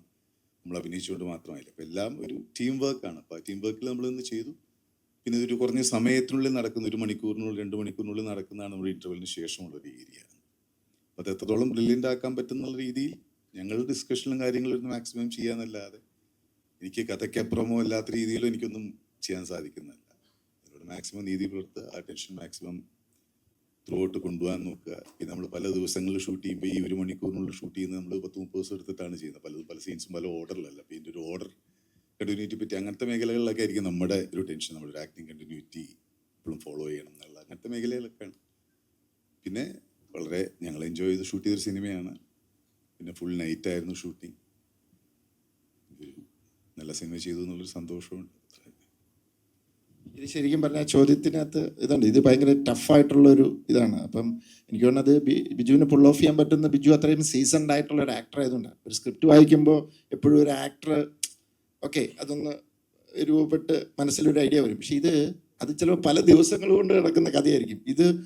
ഇതിനകത്ത് പ്രശ്നം എവിടെയെന്ന് വെച്ചാൽ 1-2 മണിക്കൂറിൻ്റെ കണ്ടിന്യൂറ്റി. ഇത് 40 ദിവസം കൊണ്ടാണ് ഷൂട്ട് ചെയ്യുന്നത്, അല്ല 30 ദിവസം കൊണ്ടാണ് ഷൂട്ട് ചെയ്യുന്നത്. അപ്പോൾ ആ അത് ഓർഡറിലും ആയിരിക്കില്ല. അപ്പോൾ അങ്ങനെ വരുമ്പോൾ അതൊരു ആക്ടറിന് അത് ഓട്ടോമാറ്റിക്കലി ആ ക്യാരക്ടറിനെ അത് അവരുടെ കഴിവാണത്. അത് ഇൻബോൺ കഴിവാണ്. അതുകൊണ്ടാണ് ഈസ് ആൻ ആക്ടർ. മനസ്സിലായോ? അത് ഓട്ടോമാറ്റിക്കലി വരും. അത് എക്സ്പ്ലെയിൻ ചെയ്യാൻ ചോദിച്ചു കഴിഞ്ഞാൽ ഇറ്റ്സ് വെരി ഡിഫിക്കൽട്ട്. അത് ഇൻബോൺ ആയിട്ട് ഉള്ളതാണത്. ജിത്തു സാറിനോടാണ്. നമ്മുടെ ഈ സിനിമയിൽ ഇൻവെസ്റ്റിഗേഷൻ്റെ കാര്യങ്ങളൊക്കെ എന്ന് പറഞ്ഞാൽ ശരിക്കും പ്രെഡിക്റ്റബിൾ ആണെന്ന് പറയുന്നുണ്ട്. അപ്പോൾ സാറ് മുമ്പ് പറയുകയുണ്ടായി ഇതിനകത്ത് ട്വിസ്റ്റും അങ്ങനെയുള്ള കാര്യങ്ങൾ ഈ സിനിമയിൽ അധികം ഇല്ലെന്ന്. അപ്പോൾ ഇന്നത്തെ കാലത്ത് ശരിക്കും പറഞ്ഞാൽ പ്രേക്ഷകർ സിനിമയേക്കാൾ ബുദ്ധിമാന്മാരാണ്. അങ്ങനെയുള്ളൊരു കാലത്ത് ഇത്രയും നിസ്സാരമായിട്ടുള്ള ട്വിസ്റ്റും ക്ലൂവും വെച്ച് സിനിമ ചെയ്തത് സാറിനൊരു റിസ്ക് ആയിട്ട് തോന്നിയിട്ടുണ്ടോ? അല്ല, ആ റിസ്ക് എടുക്കുക എന്നുള്ളതല്ലേ ഒരു ഫിലിം മേക്കറിൻ്റെ ഇത്. ഞാനെന്തിനെ പേടിച്ചോടണത്? ശരിക്കും അതൊരു റിസ്ക് അല്ലായിരുന്നു ഈ ഒരു? അതെ, തീർച്ചയായിട്ടും. പക്ഷേ എന്നെ സംബന്ധിച്ചിടത്തോളം എനിക്കൊരു റിസ്ക്കും അതിനേക്കാളേറെ ഭയങ്കര ഇൻട്രസ്റ്റിംഗ് ആയിട്ട് തോന്നിയെന്ന് വെച്ച് കഴിഞ്ഞാൽ ഒരു ത്രില്ലർ. ഒന്നാമത് എന്നാണെന്നറിയോ, ഞാനായിട്ടെന്നല്ല, എൻ്റെ സിനിമകളിൽ കുറച്ച് ഞാൻ പണി മേടിച്ചതാണ്. എൻ്റെ സിനിമകളിൽ കുറേ ത്രില്ലർ സിനിമകളിലെല്ലാം ഭയങ്കര ട്വിസ്റ്റും ഇതും ഉണ്ടായിരുന്നു. അപ്പോൾ സ്വാഭാവികമായിട്ടും ത്രില്ലർ സിനിമ എന്ന് പറഞ്ഞാൽ ട്വിസ്റ്റ് വേണം എന്നൊരു തോന്നൽ കുറച്ച് ഓഡിയൻസിനുണ്ട്. എല്ലാവർക്കും എന്നല്ല, കുറച്ച് ഓഡിയൻസിനുണ്ട്. അപ്പോൾ അവരെ സംബന്ധിച്ചിടത്തോളം ഒരു ത്രില്ലർ മൂഡ് വന്ന ജിത്തു ജോസഫ് അപ്പം ട്വിസ്റ്റ് ഉറപ്പ് എന്ന് വരും. എനിക്കത് ബ്രേക്ക് ചെയ്യണം. അതിന് പറ്റിയൊരു സബ്ജക്റ്റായിട്ട് എനിക്ക് തോന്നി. ത്രില്ലർ മൂഡുണ്ട്, ട്വിസ്റ്റും സസ്പെൻസും ക്യൂരിയോസിറ്റി ഫാക്ടേഴ്സ് ഉണ്ടോ എന്ന് ചോദിച്ചാൽ ഉണ്ട്. പക്ഷെ അതിനല്ല ഇമ്പോർട്ടൻസ്. ഈ സിനിമയുടെ ഇമ്പോർട്ടൻസ് ഇതിൻ്റെ ഇമോഷണൽ സൈഡാണ്. ഇതിനകത്ത് 2 ക്യാരക്ടേഴ്സ് ഉണ്ട്. ആ 2 ക്യാരക്ടേഴ്സിൻ്റെയും അവരെ സറൗണ്ട് ചെയ്യുന്ന അവരുടെ ക്യാരക്ടേഴ്സിൻ്റെയും ഇമോഷൻസ് ഉണ്ട്. അതിനകത്ത് ഇപ്പം ഞാൻ വളരെ സിമ്പിളായിട്ട് പറഞ്ഞ ASI വിദ്യ എന്ന് പറയുന്ന ലിയോണയുടെ ക്യാരക്ടർ ഏറ്റവും സട്ടിൽ ഇമോഷൻസ് വർക്ക് ചെയ്യേണ്ടതാണ്. പുള്ളിക്കാരത്തിയെ സംബന്ധിച്ചിടത്തോളം ഒരു പോലീസുകാരിയായിട്ട് അവിടെ നിൽക്കുമ്പോഴും ഒരു ഹൈറാർക്കിയുടെ ഭാഗമായിട്ട് പലതും ചെയ്യേണ്ടി വരുന്നു. പക്ഷെ പുള്ളിക്കാരത്തേക്ക് പലതിലും അഭിപ്രായ വ്യത്യാസമുണ്ട്. It's A kind of emotion. അത് ചില സട്ടിൽ റിയാക്ഷനിലൂടെ മാത്രമേ കമ്മ്യൂണിക്കേറ്റ് ചെയ്തിട്ടുള്ളൂ. കാരണം she can't talk about it. ഒരു ഹൈറാർക്കിയുടെ ഇതിലാണ്. ബാക്കിയുള്ള അവർക്കെല്ലാം സംസാരിക്കാം, അവർക്ക് ഇത് ചെയ്യാം, അവർ കുറച്ചുകൂടെ ഫ്രീഡം ഉണ്ട്. അപ്പോൾ ഇത് മെയിൻ 2 ക്യാരക്ടർ, അവരുടെ സറൗണ്ടിങ് ക്യാരക്ടർ, ഇർഷാദിൻ്റെ ക്യാരക്ടർ, ഇർഷാദിന് ചില അഭിപ്രായ വ്യത്യാസങ്ങളുണ്ട്, അത് കുറച്ചുകൂടെ പ്രകടമാക്കുന്നുണ്ട്. അപ്പം ഇറ്റ്സ് ഫുൾ ഇവരുടെ ഇമോഷൻസ് ആണ് ഈ സിനിമയുടെ മേജർ ഇത്. നമ്മൾ അതിനെ അങ്ങനെയാണ് കണ്ടിരിക്കുന്നത്. പക്ഷേ ഇതൊരു ത്രില്ലറും അല്ലെങ്കിൽ അതിൻ്റെ ഒരു മൂഡിലാണ് പോകുന്നത്. ഒരു ക്രൈം ഉണ്ട്, ഒരു ഇൻവെസ്റ്റിഗേഷൻ ഉണ്ട്. ഇൻവെസ്റ്റിഗേഷനൊക്കെ ആ ഒരു പ്രാധാന്യം ഞങ്ങൾ കൊടുത്തിട്ടുള്ളൂ. അതിന് മുകളിലാണ് ഇമോഷൻ. ആ ഇമോഷൻ ആയിരിക്കാം ഇപ്പം എനിക്ക് കിട്ടുന്ന ഓഡിയൻസ് ഫീഡ്ബാക്സിൽ സാധാരണ ഓഡിയൻസ് പറയുന്നത് ഭയങ്കരമായിട്ട് ഇത് ചെയ്യുന്നു. ഞങ്ങൾക്ക് ഭയങ്കര അതിന് വേറൊരു ഫാക്ടറുണ്ട്. ഇറങ്ങിക്കഴിഞ്ഞപ്പോൾ ഒരു ഹെവിനെസ് ആണ് ചില കാര്യങ്ങൾ ആലോചിക്കുമ്പോൾ എന്നൊക്കെ പറയുന്ന ഒരു ഇത് വരുന്നത്. അതുകൊണ്ടാണ് അവരെ എവിടേക്കോ അത് ടച്ച് ചെയ്യുന്നുണ്ട്. അതായിരുന്നു നമ്മുടെ ഉദ്ദേശം. അപ്പൊ ശരിക്കും വ്യത്യസ്തമായിട്ട് എപ്പോഴും ചെയ്യുന്നതിൽ നിന്ന് വ്യത്യസ്തമായിട്ട് ഈ സിനിമ പിടിച്ചതാണോ അത്? എക്സാക്ട്ലി. കാരണം ഡിനു, അതിൻ്റെ ക്രെഡിറ്റ് ഞാൻ ഡിനുവിനാണ് കൊടുക്കുന്നത്. എൻ്റെ ഡിനു തോമസ് എന്ന് പറഞ്ഞ റൈറ്റർ ഈ സ്ക്രിപ്റ്റുമായിട്ട് വന്ന് എൻ്റെ അടുത്ത് നിന്ന് വായിച്ചപ്പോൾ എനിക്ക് കഥ പറഞ്ഞ നരേഷനായിരുന്നു. കഥ പറഞ്ഞ് തുടങ്ങിയപ്പോൾ ഞാൻ അടുത്ത ഒരു യൂഷ്വൽ ത്രില്ലർ സിനിമയുടെ പൊടിലെ ആണോ എന്ന് പോയിട്ട്, പക്ഷെ അവിടുന്ന് സിനിമ അങ്ങ് മാറി. ഈ ഇൻ്റർവെല്ലിൽ ഒരു സംഭവം നടക്കുമ്പോൾ അപ്പം ഇനി എങ്ങനെയാ എനിക്കത് ഭയങ്കര പുതുമ തോന്നി. അവിടെ നിന്നുള്ള ഒരു ട്രാവല്, അതാണ് ഈ സിനിമയെ ഞാൻ ചെയ്യാൻ മെയിൻ കാരണം. കാരണം ഇനിയും ചിലപ്പോൾ ഞാൻ ഈ ത്രില്ലറും ഇങ്ങനത്തെ മൂഡിലുള്ള സിനിമകൾ എനിക്ക് ചെയ്യേണ്ടി വരും. എല്ലാത്തിലും എനിക്ക് ട്വിസ്റ്റ് ഇടാൻ പറ്റത്തില്ല. ഞാനത് ആഗ്രഹിക്കുന്നില്ല. ഒരു ഡിഫറെൻറ്റ് ഫിലിംസ് ചെയ്യണം എന്നുള്ള ആഗ്രഹം ഒരു ഫിലിം മേക്കർക്കുണ്ട്. അതിൻ്റെ ഭാഗമായിട്ട് തന്നെ ചെയ്തതാണ്. സാറ് എന്തുകൊണ്ടാണ് അങ്ങനെ ആ ഒരു പേര് തിരഞ്ഞെടുക്കാനുള്ള ഒരു കാരണം? കാരണം ഇപ്പം പല ഇതിലും ബൈബിളിലും അതുപോലെ മതപരമായ പേരുകളും ഒക്കെ ഉപയോഗിക്കാറുണ്ട്. അത് എന്താണ് ആ ഒരു പേരിൻ്റെ ഒരു അർത്ഥം? എന്താ പേര് ഞാനിട്ടതല്ല, പേര് വരുമ്പോഴേ ഉണ്ട്. അത് ഈ പേരും ഇതിനകത്ത് ഒരു ക്യാരക്ടറിൻ്റെ ഇതും തമ്മിൽ ഭയങ്കരമായിട്ടും കണക്ട് ചെയ്തിട്ടുണ്ട്. പക്ഷേ ഒരു ചെറിയ പ്രശ്നം എന്ന് വെച്ചാൽ ഇത് പലർക്കും അറിയില്ല. വലതുവശത്തെ കള്ളൻ എന്താണെന്നുള്ളത് പലർക്കും അറിയില്ല. എന്നെ കുറേ പേര് ഫോൺ വിളിച്ചു, സാറേ പടത്തെക്കുറിച്ചൊക്കെ പറഞ്ഞിട്ട് ഇതാണ്, പക്ഷേ ഈ വലതുവശത്തെ കള്ളൻ എന്ന് ഉദ്ദേശിച്ച് കള്ളൻ ഏതാണ്, കള്ളൻ ആരാണ് എന്നോട് ചോദിച്ചു. അപ്പം അവർക്കത് മനസ്സിലാവും. അപ്പം ഞാനത് എക്സ്പ്ലെയിൻ ചെയ്യേണ്ടി വന്നു. അത് ഞാൻ ഓർത്തത് പലർക്കും അറിയാമായിരിക്കുന്നു. പക്ഷേ രസം വെച്ചാൽ ഇന്നലെ ഭയങ്കര രസം, ഒരു ക്രിസ്ത്യാനി എന്നെ വിളിച്ചിട്ട് പുള്ളിക്ക് പോലും മനസ്സിലായില്ല എന്ന് പറഞ്ഞു. അപ്പം ഞാൻ ബൈബിള് കാണാറില്ലല്ലേ എന്ന് ചോദിച്ചു. ശരിക്കും വലതുവശത്തെ കള്ളൻ എന്ന് പറയുന്നത് നമ്മുടെ ബൈബിളിനകത്തെ ഇതനുസരിച്ചിട്ട് ജീസസ് ക്രൈസ്റ്റ് മരിക്കുമ്പോൾ ഇടത്തും വലത്തും 2 കള്ളന്മാരുണ്ടായിരുന്നു. അതിനകത്തെ വലതുവശത്തെ കള്ളൻ ജീസസിനോട് പറയുന്നത് അയാളുടെ തെറ്റുകൾ ഏറ്റുപറഞ്ഞ് മനസ്തപിച്ച് ഞങ്ങളൊക്കെ ശിക്ഷിക്കപ്പെടേണ്ടതാണ്, പക്ഷെ നീ അങ്ങനെയല്ല, നീ ഒരു തെറ്റും ചെയ്യാത്തതാണ് അങ്ങനെയെന്ന് പറഞ്ഞപ്പോൾ ജീസസ് പറയുന്നുണ്ട്, നീ നിൻ്റെ കൂടെ സ്വർഗ്ഗരാജ്യത്തിൽ ഉണ്ടാവും എന്ന് പറയുന്നുണ്ട്. അതായത് അയാൾ മനസ്തപിച്ചു എന്ന് പറയുന്ന ആ കള്ളന് മാനസാന്തരം വന്നു എന്നുള്ളതാണ്. അതാണ് കോൺസെപ്റ്റ്. ഈ സിനിമ കണ്ടവർക്ക് മനസ്സിലാവും ഇപ്പം അതെന്തായിരുന്നു നമ്മൾ എന്തുകൊണ്ടാണ് ഉദ്ദേശിച്ചത് എന്നുള്ളത്. അത് തന്നെയാണ്, ആ കള്ളന് മാനസാന്തരം വരുന്നു. അതാണ് അതിനകത്ത് ഇമോഷൻ, ആ ക്യാരക്ടറിൻ്റെ ഇമോഷൻ. ഹലോ സാറേ, ഇന്ന് സിനിമകൾ കാണുന്നത് ജഡ്ജ്മെന്റ് പാസ് ചെയ്യാനാണോ അല്ലെങ്കിൽ അനുഭവിക്കാനാണോ എന്ന് നിങ്ങൾക്ക് തോന്നുന്നുണ്ടോ? ജഡ്ജ്മെന്റ് പാസ് ചെയ്യാനായിട്ട്. ഓക്കെ, എനിക്ക് മനസ്സിലായി ചോദിച്ചത് എന്താന്ന്. ഓക്കെ, അത് ചിലർ സിനിമ കണ്ടു കഴിഞ്ഞ് കഴിഞ്ഞാൽ ആ സിനിമേനെ ഭയങ്കരമായിട്ട് കീറി മുറിച്ച് അനലൈസ് ചെയ്ത് അതിനെ കാണുന്നവരുണ്ട്. പക്ഷെ majority of the audience they want to feel it. അവർ വന്നു എൻജോയ് ചെയ്തു. അതിൻ്റെ ലോജിക്കുണ്ടോ അതുണ്ടോ, ഭയങ്കര ബേസിക് ലോജിക്ക് വേണം. ഭയങ്കര സ്റ്റുപ്പിഡിറ്റി കാണിച്ചു കഴിഞ്ഞാൽ ആർക്കും ഇതില്ല. ബേസിക് ലോജിക്കൊക്കെ ഉണ്ട്. അവർ വന്നു കണ്ടു എൻജോയ് ചെയ്തു. അവർക്ക് അതിൻ്റെ ഫീല് കിട്ടിയോ, ആ ഫീൽ അവർക്ക് കിട്ടണം. കിട്ടിയില്ലെങ്കിൽ അവർക്ക് ഇതാവും. ശരിക്കും വലതുവശത്തെ കള്ളൻ എന്ന് പറയുന്ന സിനിമ ഫീൽ ബേസ്ഡ് ആണ്. അതാ ഞാൻ പറഞ്ഞത്. ഇതിനകത്ത് ചില കാര്യങ്ങളൊക്കെ നമ്മൾ ചില ലോജിക്കൊക്കെ വിട്ട് ചെയ്തിട്ടുണ്ട്. കാരണം ആ ഫീലും ആ ഇമോഷനും അതിനാണ് ഞങ്ങൾ കൂടുതൽ ഇമ്പോർട്ടൻസ് കൊടുത്തിരിക്കുന്നത്. അപ്പോൾ ആ ഇമോഷനാണ് ഇപ്പം ഞങ്ങൾക്ക് കിട്ടുന്ന മെസ്സേജിനകത്ത്. ഇപ്പം ഞാൻ ഇതിനു മുമ്പ് ചെയ്ത സിനിമയ്ക്കൊന്നും എനിക്ക് ഇതുപോലെ മെസ്സേജ് വന്നിട്ടില്ല. കാരണം അഭിപ്രായ വ്യത്യാസങ്ങളുണ്ട്. പക്ഷേ ഈ സിനിമയ്ക്ക് അങ്ങനെയല്ല. കുറേ ഭയങ്കര ഇതായിട്ട് ഇമോഷണലായിട്ട് കണക്ട് ചെയ്ത് ഹെവിനെസ് ഉണ്ട്, ഭയങ്കരമായിട്ടും നിൽക്കുന്നു. അതിനകത്ത് ഒരാൾ പറയുകയാണ് എനിക്ക് ആ ക്യാരക്ടറിൻ്റെ ഇതാണ് സങ്കടം, വേറൊരാൾ പറയുമ്പോൾ എനിക്ക് മറ്റേ ക്യാരക്ടറിനോടാണ് കൂടുതൽ ഇത് തോന്നിയത്. അപ്പോൾ ആൾക്കാർ പല തട്ടിലായിട്ടൊക്കെ നിന്ന് അങ്ങനെയുള്ള രീതിയിൽ ഇത് തരുന്നു. അപ്പോൾ അത് അവർക്ക് ആ ഫീല് കിട്ടി എന്നുള്ളതാണ്. ബേസിക്കലി ഞാൻ ഒരു ഓഡിയൻ എന്നുള്ള നിലയിൽ ഞാനെപ്പോഴും സിനിമ ആണ് ബേസിക് ഓഡിയൻ. ഒരു ഹ്യൂമർ ആണെങ്കിലും സസ്പെൻസിനെയാണ് എല്ലാം കാണും. എന്നെ അത് എൻജോയ് ചെയ്യിച്ചോ, ഓക്കെ ഫൈൻ, ദാറ്റ്സ് ഇറ്റ്. അതിനകത്ത് ലോജിക് പ്രോബ്ലം ഉണ്ടാകുന്നത് എൻ്റെ പ്രശ്നമല്ല. പക്ഷേ ഇന്നത്തെ ഓഡിയൻസ് എങ്ങനെയാണെന്ന് വെച്ച് കഴിഞ്ഞാൽ 2 ടൈപ്പിലുള്ള ഓഡിയൻസ് ഉണ്ട്. ഭയങ്കരമായിട്ടും അനലൈസ് ചെയ്ത് അങ്ങനെ ചെയ്യുന്നവരുണ്ട്, അല്ലാത്തവരുമുണ്ട്. അത് ഓരോരുത്തരുടെ കാഴ്ചപ്പാട്. ഈ ചോദിച്ച ചോദ്യത്തിൽ എനിക്ക് തോന്നിയ ഒരു പോയിന്റ്, സിനിമ ഒരു എൻ്റർടൈൻമെൻറ്റ് മീഡിയമാണ്. ഈ റിവ്യൂസും അങ്ങനെ ജഡ്ജ്മെൻ്റലായിട്ടുള്ള ഒരു ആറ്റിറ്റ്യൂഡ് അതൊരു സെപ്പറേറ്റ് കൈൻഡ് ഓഫ് എൻ്റർടൈൻമെൻറ്റ് തന്നെയാണ്. അത് ആക്ച്വലി സിനിമയായിട്ടൊരു ബന്ധമില്ല. വെറുതെ ചർച്ചകൾക്ക് വേണ്ടി ഇരിക്കുന്നവരില്ലേ, ഡിസ്കഷൻസ്, പാനൽ ഡിസ്കഷൻസ് അല്ലെങ്കിൽ ഇഷ്ടമാണ്. അപ്പോൾ അവർ ആ ചർച്ചകൾ കാണാനായിട്ട് റിവ്യൂസ് കാണാൻ ഇഷ്ടപ്പെടുന്നവരുണ്ട്. അവരൊരു പക്ഷേ മൂവി ബഫ്സ് ആവണമെന്ന് പോലുമില്ല. അവർക്ക് ചിലപ്പോൾ ഈ എന്താ പറയുക, സിനിമകളെ റിവ്യൂ ചെയ്യുന്ന ആ ഒരു പാറ്റേൺ കാണാനാണ് അവർക്കിഷ്ടം. അവരൊരു പക്ഷെ ഒരുപാട് സിനിമകൾ കാണുന്ന ആൾക്കാരായിരിക്കില്ല. അപ്പം നമ്മൾ അത് ക്ലിയർ ആയിട്ട് നമ്മൾ ഏത് കൂട്ടത്തിലാണ് പെടുന്നതെന്ന് നമുക്കൊരു ക്ലാരിറ്റി വേണം. ഞാൻ സിനിമ ഇഷ്ടപ്പെടുന്ന ഒരാളാണെങ്കിൽ എൻ്റെ രസത്തിന് ഞാൻ പോയി സിനിമ എക്സ്പെരിമെൻറ്റ് ചെയ്യണം, ഒരു അഡ്വഞ്ചറായിട്ട് കാണണം. എല്ലാവരും അവിടെ പോകുന്നത് സേഫാണ്, ഇത് 100% നിങ്ങൾക്ക് തൃപ്തി തരും എന്ന് പറഞ്ഞിട്ട് മാത്രം പോയി സിനിമ കാണേണ്ട കാര്യമില്ല. Each cinema is an adventure. നിങ്ങളുടെ ലൈഫിലൊരു 2.5-3 hours ഒരു അഡ്വെഞ്ചറിലേക്ക് പോവുകയാണ്. ഒരു സ്റ്റോറി ടെല്ലിങ്ങിലൂടെ നിങ്ങൾ വേറൊരു ലോകത്തിലേക്ക്, ആ കഥ ക്രിയേറ്റ് ചെയ്തവരുടെ ലോകത്തിലോട്ട് നമ്മൾ സഞ്ചരിക്കാൻ പോവുകയാണ്. അതിന് നമ്മൾ എടുക്കുന്ന റിസ്ക് ആക്ച്വലി നോക്കിയാൽ വളരെ ചെറുതല്ലേ, ഒരു ടിക്കറ്റ് വാങ്ങിക്കുന്നതിൻ്റെ റിസ്ക് അല്ലേ ഉള്ളൂ. അപ്പോൾ ഐ തിങ്ക് സിനിമയോടുള്ള ആ ഒരു അഡ്വെഞ്ചറസ് സ്പിരിറ്റ് നമുക്ക് ഭയങ്കരമായിട്ട് കുറഞ്ഞിട്ടുണ്ട്.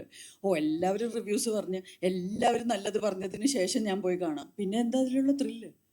Just go experiment with movies, have fun with it എന്നാണ് എനിക്ക് തോന്നുന്നത്. We are taking it too seriously. Ajith sir, ഈ ഇപ്പോൾ ഈ കൊറിയൻ സിനിമകളിലൊക്കെ ഉള്ള ഒരു കൈൻഡ് ഓഫ് റിവെഞ്ച് ഉണ്ടല്ലോ, അതായത് വില്ലൻ നായകനെ അല്ലെങ്കിൽ നായകൻ വില്ലനെ അവസാനിപ്പിക്കുക എന്നതിൻ്റെ അപ്പുറത്തേക്ക് കൂടി പ്രതികാരത്തെ വേറെ രീതിയിൽ ലൈൻസ് ബ്ലേഡ് ആക്കിയിട്ട് അവതരിപ്പിക്കുക എന്നുള്ളൊരു രീതി ഉണ്ടല്ലോ, അതുപോലെ ഒരു ഏരിയ ഇവിടെ വലതുവശത്തെ കളെല്ലാം അറ്റംപ്റ്റ് ചെയ്തിട്ടുണ്ട് ടുവേർഡ്സ് ക്ലൈമാക്സ് ഒക്കെ. ഒന്നാമത് അങ്ങനത്തെ കൊറിയൻ സിനിമ ഒന്നും ഞാൻ കണ്ടിട്ടില്ല. പണ്ട് തൊട്ടേ എന്നെ കൊറിയൻ സിനിമയായിട്ട് കണക്ട് ചെയ്യുന്നുണ്ടെന്ന് എനിക്കറിയാം. പക്ഷെ ഞാൻ കാണുന്നത് ഇംഗ്ലീഷ് സിനിമകളാണ്. എനിക്ക് സബ് ടൈറ്റിൽ നോക്കി സിനിമ കാണാൻ ഞാൻ എൻജോയ് ചെയ്യില്ല. അതുകൊണ്ട് തന്നെ അന്യഭാഷ, അങ്ങനെ ഇംഗ്ലീഷും ഹിന്ദിയും ഒഴിച്ച് തമിഴും ഒക്കെ ഒഴിച്ച് വേറെ പടങ്ങൾ എനിക്ക് കാണാൻ പറ്റത്തില്ല. കാരണം എനിക്ക് സബ് ടൈറ്റിൽ പറ്റത്തില്ല. ഇപ്പം പിന്നെ വെച്ചാൽ ഡബ് ചെയ്ത് വരുന്നതുകൊണ്ട് അത് ശ്രമിക്കണം. പക്ഷെ അത് ഭയങ്കര ബോറാണ്, മനസ്സിലാവും. ഇതിപ്പോൾ വേറെ ആരോ പറഞ്ഞു ഇതിങ്ങനത്തെ ഇതുണ്ടെന്ന്. പക്ഷേ അത് കൊറിയയിലുണ്ടായിരിക്കും, നമ്മുടെ മലയാളത്തിൽ നമ്മളങ്ങനെ അധികം വന്നിട്ടില്ലല്ലോ. അതുകൊണ്ട് തന്നെ എനിക്കിത് ഇത് കണ്ടപ്പോൾ ഭയങ്കര പുതുമയായിരുന്നു, മനസ്സിലായോ. അപ്പോൾ ഞാൻ ഭയങ്കര എക്സൈറ്റഡ് ആയിരുന്നു. എനിക്ക് അതിൻ്റെ ഒരു ക്ലൈമാക്സ്, അതിൻ്റെ ഒരു ഇമോഷൻ, പിന്നെ എനിക്ക് ഈ സിനിമയിൽ എല്ലാം കഴിഞ്ഞിട്ട് ഞങ്ങൾക്കൊക്കെ ഉണ്ടായിരുന്ന ഒരു പേടി ഉണ്ടായിരുന്നത് ആ ക്ലൈമാക്സിൽ ക്യാരക്ടർ തിരിച്ച് നടക്കുന്ന ആ ഒരു ഇത് തന്നെയായിരുന്നു. അത് ഞാൻ പറഞ്ഞു റിസ്ക് എടുക്കാം, അങ്ങനെയെങ്കിൽ അങ്ങനെ. അതിനുവേണ്ടി ഒത്തിരി പേരോട് ഡിസ്കസ് ചെയ്തു സിനിമ കാണിച്ചിട്ടൊക്കെ. അപ്പോൾ അവരെല്ലാം പറഞ്ഞില്ല അങ്ങനെയല്ല, അത് ജസ്റ്റിഫൈഡ് ആണല്ലോ എന്ന് പറഞ്ഞു. പക്ഷെ എനിക്ക് ഭയങ്കര ഒരു സന്തോഷം എന്ന് വെച്ച് കഴിഞ്ഞാൽ കുറേ പേര് വിളിച്ചിട്ട് ഇങ്ങനെ മെസ്സേജൊക്കെ അയച്ചപ്പം ഞാൻ അവരോട് എടുത്ത് ചോദിച്ചപ്പോൾ അവർ പറഞ്ഞു, സാറേ ഭയങ്കര ഹെവിനെസ് ആയിരുന്നു, പക്ഷേ അതാണ് അതിൻ്റെ ശരി എന്ന് പറഞ്ഞപ്പോൾ ഞാൻ ഓക്കെ. അപ്പം നമ്മുടെ ആ ഒരു ജഡ്ജ്മെൻറ്റ് തെറ്റിയിട്ടില്ല എന്ന് മനസ്സിലായി. അതിനകത്ത് ചിലരിങ്ങനെ പറഞ്ഞവരുമുണ്ട്, എന്നാലും അത് വേണമായിരുന്നോ എന്ന് ചോദിച്ചവരുണ്ട്. അവർക്ക് എവിടെയോ ഒരു ഡെലമയാണ്, അത് വേണം അങ്ങനെ. അപ്പം അതൊക്കെ ഈ സിനിമ കൊടുക്കുന്നൊരു എക്സ്പീരിയൻസ് ആണ്. ഇപ്പം ലെന പറഞ്ഞാൽ ഈ സിനിമ കാണുമ്പോൾ കുറച്ച് പേർക്ക് അഭിപ്രായ വ്യത്യാസമുള്ളതാണ്. ഞാൻ പറഞ്ഞ അതിനെ കറക്റ്റായിട്ട് ഫോളോ ചെയ്യാൻ പറ്റുന്നവർക്ക് അതിൻ്റെ ആ എക്സ്പീരിയൻസ് കിട്ടുന്നത് ഭയങ്കര ഒരു പല തരത്തിലുള്ള ഇമോഷണൽ എക്സ്പീരിയൻസസ് ഉണ്ട്. എനിക്ക് ഒത്തിരി പറയാൻ പറ്റാത്തതെന്ന് വെച്ചാൽ പടം ഇപ്പോഴും ഓടിക്കൊണ്ടിരിക്കുകയല്ലേ. ഈ ഇമോഷണലി ആ ട്രാക്കിനെ ഫോളോ ചെയ്തവർക്ക് അത് വലിയൊരു മൊമെൻ്റാണ് സിനിമയിൽ. ഇമോഷണലി അല്ലാതെ ഇതൊരു ക്രൈം ത്രില്ലർ പോലെ മാത്രം ഫോളോ ചെയ്തവർക്ക് അത് ചിലപ്പോൾ കിട്ടണമെന്നില്ല. ആ ഇമോഷണൽ ഗ്രാഫിലൂടെ സഞ്ചരിച്ചവർക്ക് അത് ഭയങ്കര ഒരു മൊമെൻ്റാണ്. ഞാനിത് പറയാൻ കാരണം, ഞാൻ സിനിമ കണ്ടത് എൻ്റെ ഹസ്ബൻഡിൻ്റെ കൂടെയാണ്. ട്രിവാൻഡ്രത്ത് ഞങ്ങൾ തിയേറ്ററിൽ പോയി കണ്ടു. അപ്പോൾ അദ്ദേഹത്തിന് ഒട്ടും കഥ അറിയാൻ വേണ്ട എന്ന് പറയുന്ന വളരെയധികം സിനിമയെ സ്നേഹിക്കുന്ന ഒരാളാണ്. ആള് സിനിമ മുഴുവൻ കണ്ടു കഴിഞ്ഞിട്ട് ആ ക്ലൈമാക്സ് പോർഷനിൽ ശരിക്കും ചോക്ടപ്പായി എന്ന് പറഞ്ഞു. എന്ന് വെച്ചാൽ it's so deep, there are so many layers to that എന്ന് പറഞ്ഞിട്ട്. അപ്പോൾ എനിക്ക് മനസ്സിലായി, കഥ അറിയാത്ത ഒരാളുടെ ഫീഡ്ബാക്ക് എനിക്ക് വളരെ സത്യസന്ധമായിട്ട് കിട്ടിയപ്പോൾ ഞാനും വിചാരിച്ചു ഓക്കെ അങ്ങനെ ഫോളോ ചെയ്യുന്നുണ്ട്, ഇമോഷണലി ആ ട്രാക്കിനെ ഫോളോ ചെയ്ത്. എനിക്ക് തോന്നുന്നു ബിജു ചേട്ടൻ ചെയ്ത ഒരു വളരെ ബ്യൂട്ടിഫുൾ പെർഫോമൻസ് ആണ്. അത് പ്രത്യേകിച്ച് എൻ്റെ ഹസ്ബൻഡ് അറിയിക്കാനും പറഞ്ഞു, because he enjoyed it so much. സട്ടിലായിട്ട് അത് പെർഫോം ചെയ്യാൻ എളുപ്പമുള്ളൊരു പെർഫോമൻസ് അല്ല അത്. ആസ് ആൻ ആക്ടർ എനിക്കത് പറയണമെന്ന് തോന്നി. സോ പിന്നെ ഇതിനകത്ത് ഈ വേർഡ് നമ്പേഴ്സ് വെച്ചിട്ടൊരു വേർഡ് പ്ലേ ഉണ്ടല്ലോ, അത് സാധാരണ ഈ ബി ഉണ്ണികൃഷ്ണൻ സിനിമകളിലൊക്കെയാണ് അധികവും കാണാറ്. അദ്ദേഹമാണ് ഈ മീരസ്പ അല്ലെങ്കിൽ എൻസൈക്ലോപീഡിയ ഒക്കെ വെച്ചിട്ട് വർക്ക് ചെയ്യുക. അതുപോലത്തെ ഒരു ഏരിയ ഉണ്ടല്ലോ ഇതിനകത്ത്.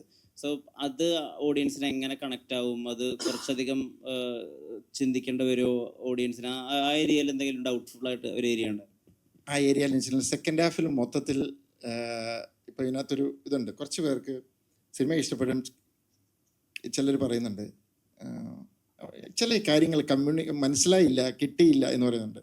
ഇതിൻ്റെ സെക്കൻഡ് ഹാഫിനകത്ത് ഇപ്പോൾ സിനിമ കണ്ടവർക്കറിയാം, ഞങ്ങളത് ഷൂട്ട് ചെയ്യുന്നു. ഇപ്പോൾ ഞാനും സതീഷും കൂടെ ഡിസ്കസ് ചെയ്ത് ഷൂട്ട് ചെയ്തു എന്ന് വെച്ച് കഴിഞ്ഞാൽ, വൺസ് ഈ പ്രശ്നം അങ്ങ് തുടങ്ങിക്കഴിഞ്ഞാൽ പിന്നെ കുറച്ച് സമയത്തെ കഥയാണിത്. അവിടെ ഞങ്ങളുടെ ഷോട്ടുകളെല്ലാം മൂമെൻറ്റിലാണ്. അത് ഞങ്ങൾ ട്രോളി ഷോട്ട്സും വേണ്ടാന്ന് വെച്ചു, ഫുൾ സ്റ്റഡി ക്യാം വെച്ചിട്ടുള്ള എല്ലാം ഇതിലാണ്. കാരണം ഒരു കെയോസ് സിറ്റുവേഷനാണ്. അപ്പം അവിടെ ഒരു സ്പീഡ് ഫീൽ ചെയ്യണം, ആ ഒരു ഇത്. അപ്പം ഇപ്പം എനിക്ക് 2 തരത്തിലുള്ളത് കിട്ടുന്നുണ്ട്. അപ്പം ആൾക്കാർ ഇത് വിളിച്ച് ചോദിക്കുന്നുണ്ട്, കാരണം അവർക്ക് സിനിമ ഇഷ്ടപ്പെട്ടു, പക്ഷെ ചില ഡൗട്ട്സ് ഉണ്ട്. ചിലർക്കിത് മനസ്സിലാകാതെ, കാരണം ഇത് സെക്കൻഡ് ഹാഫ് വളരെ സ്പീഡിലാണ് പോകുന്നത്. അപ്പം ഇത് വളരെ ഇതായിട്ട് വാച്ച് ചെയ്ത് നിൽക്കുന്നവർക്ക് അത് കണക്ട് ചെയ്ത് പോവാം. ഇതിൻ്റെ ഇടയ്ക്കൊന്ന് ഫോണിലേക്ക് പോയി ഡിസ്ട്രാക്റ്റഡ് ആയപ്പോൾ ആ കണക്ഷൻ പോകും.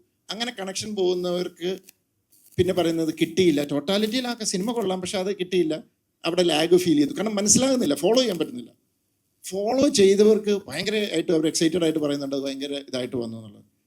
ഇത് ഡിനു തരുന്ന സ്ക്രിപ്റ്റിൽ അതേപോലെ ഇതുണ്ട്, പക്ഷേ ഇതിൻ്റെ ഒരു ഫൈനൽ, ഇതിൻ്റെ ഒരു ബിജുവിൻ്റെ ഫ്രണ്ടിൽ ഒരു പ്രസൻറ്റേഷൻ ഉണ്ട്. അത് ഞാനൊരു മീഡിയം ആക്കിയതാണ്, ഓഡിയൻസിനോടത്തേക്ക് കമ്മ്യൂണിക്കേറ്റ് ചെയ്യാൻ. There is no other medium. പുള്ളിയുടെ മനസ്സിലുള്ള ഒരു കാൽക്കുലേഷനാണത്. അതൊരു സിനിമാറ്റിക് ഇതിനു വേണ്ടി ഒരു മീഡിയമായിട്ട് നമ്മളതിനെ കാണിച്ചെന്നേ ഉള്ളൂ. അതല്ലാതെ അങ്ങനെ ഉണ്ണിയേട്ടൻ്റെ പടങ്ങളൊക്കെ ഉണ്ടോ ഇല്ലയോ അതൊന്നുമല്ല. ഇത് ഡിനു കൊണ്ടുവന്ന സ്ക്രിപ്റ്റിനകത്ത് ഇതുണ്ട്. എനിക്ക് ആ സ്ക്രിപ്റ്റിനകത്ത് അധികം ഒന്നും മാറ്റങ്ങളൊന്നും വരുത്തേണ്ട വന്നിട്ടില്ല. പിന്നെ ഈ സെക്കൻഡ് ഹാഫ് ഞങ്ങൾ ഒരു പ്രത്യേക രീതിയിലാണ് അതിൻ്റെ ഒരു പ്ലാൻ ചെയ്തത്. അതുകൊണ്ട് ഇച്ചിരി സ്പീഡിലാണത്, പക്ഷെ ആ സ്പീഡ് ഞങ്ങൾക്ക് കുറയ്ക്കാൻ പറ്റത്തില്ല. ആ കെയോസ് ഫീൽ ചെയ്യണം. അതുകൊണ്ടാണ് ആ ടെൻഷനും ഇതും വരുന്നത്. അതുകൊണ്ട് ഇനി സിനിമ കാണാത്തവർ കാണുന്നുണ്ടെങ്കിൽ ആ സെക്കൻഡ് ഹാഫൊക്കെ കുറച്ചൊന്ന് ഡിസ്ട്രാക്റ്റഡ് ആകാതെ ഒന്ന് ഫോളോ ചെയ്താൽ കുറച്ചുകൂടെ നിങ്ങൾക്ക് ആ എൻജോയ്മെൻറ്റ് കിട്ടും. ബിജുട്ട, ഇപ്പോൾ വാർഷിക പദ്ധതി പോലീസ് വേഷമെങ്കിലും വരുന്നുണ്ടല്ലോ, അതിൽ വ്യത്യസ്തത കണ്ടെത്തുക വളരെ പ്രയാസമാണ്. ഇപ്പം ഇതിനകത്ത് അയാൾക്ക് പണത്തിനോടുള്ള കൊതി, തലവനിലെ സിസ്റ്റത്തിനകത്ത് തന്നെ നിൽക്കാനുള്ളൊരു ശ്രമം, അങ്ങനെ ഓരോരുത്തരും എന്തെങ്കിലും വ്യത്യസ്തമായിട്ട് കണ്ടുപിടിക്കണ്ടല്ലോ. ഇത് എത്രമാത്രം ശ്രമകരമാണ് ഒരു പുതിയ പോലീസുകാരനെ മനസ്സിൽ രൂപപ്പെടുത്തിയെടുക്കാൻ? നല്ല ശ്രമകരമാണ് ആക്ച്വലി. ഞാൻ ഒരുപാട് ഒരു പോലീസ് ക്യാരക്ടേഴ്സ് ഒരുപാട് വരുന്നുണ്ട്. എനിക്ക് നമുക്ക് കുറച്ച് മടുപ്പുണ്ടെന്ന് തന്നെ പറയാം. അതിൽ നിന്ന് ബെറ്ററായിട്ട് സെലക്ട് ചെയ്യാൻ ഒരു സിനിമ കഴിയുമ്പോൾ നമ്മളൊരു പെർഫോമൻസ് വഴി ഒരു ആക്ടർ എന്ന രീതിയിൽ ഒരു ബെറ്റർമെന്റ് ഉണ്ടാകാൻ വേണ്ടി ഒരു ക്യാരക്ടറിനെ പെർഫോം ചെയ്യാൻ സ്കോപ്പ് ഉണ്ടോ എന്ന് നോക്കും നമ്മൾ. ഈ സിനിമ അത്തരത്തിൽ എനിക്കൊരു സേഫ് ഏരിയ ആയിരുന്നു. കാരണം ജിത്തുവിൻ്റെ ഡയറക്ഷനിൽ എനിക്ക് പെർഫോം ചെയ്യാൻ നല്ല സ്കോപ്പുള്ളൊരു ക്യാരക്ടറായിട്ട് എനിക്ക് ഫീൽ ചെയ്തു. എനിക്ക് സേഫ് ആയിട്ടുള്ളൊരു സബ്ജക്റ്റാണ്. ഇപ്പം ജോജു മറ്റ് ആർട്ടിസ്റ്റുകളും എല്ലാം ഉണ്ട്.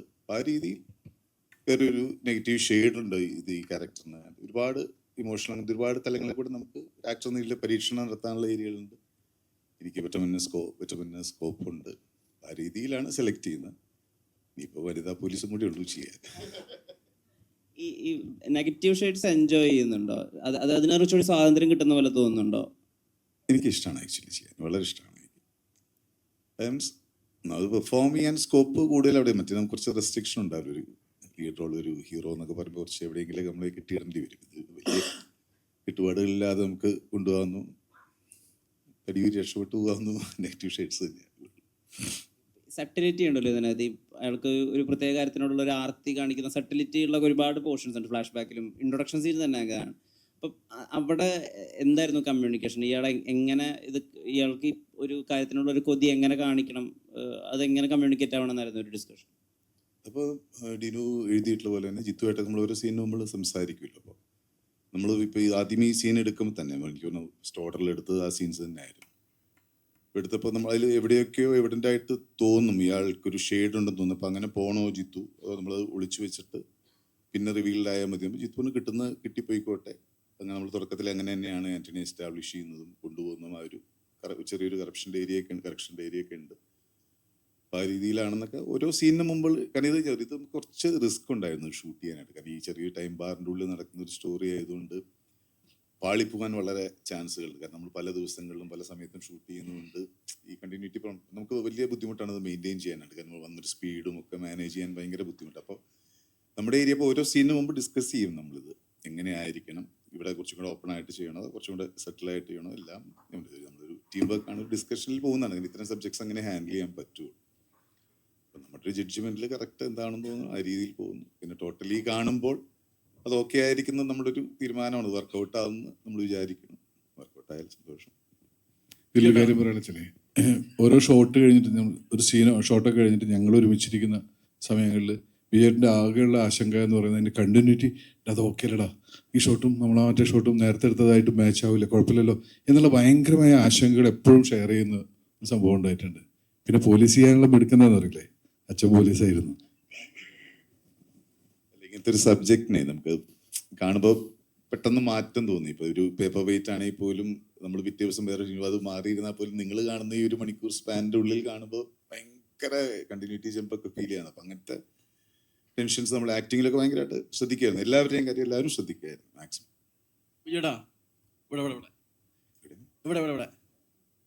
സാധാരണ സിനിമയുടെ മുമ്പ് നടന്മാർ ഇതിൽ ഫാൻസിൻ്റെ ഇത് കാണിക്കും. ബിജാന്റെ ഒപ്പം കാണിക്കുന്നത് ബിജ് മാൻ ആൻഡ് ലവേഴ്സ്, ഹേറ്റേഴ്സ് ഇല്ലാത്ത നടന്നാണ് ശരിക്കും വിശേഷിപ്പിക്കുന്നത്. പണ്ടൊരു സമയത്ത് പിടിച്ചതൊക്കെ കോമഡി പടങ്ങളാണ് മീറ്റർ, പിന്നെ ട്രാക്ക് പതുക്കെ മാറ്റി. അതെന്തുകൊണ്ട് ബോധപൂർവമുള്ള ഒരു ശ്രമമാണ്. ഇപ്പോൾ എത്തിയേക്കുന്നത് ഒരു മാസ്റ്റർ ഡയറക്ടർ ഇതിലാണ്.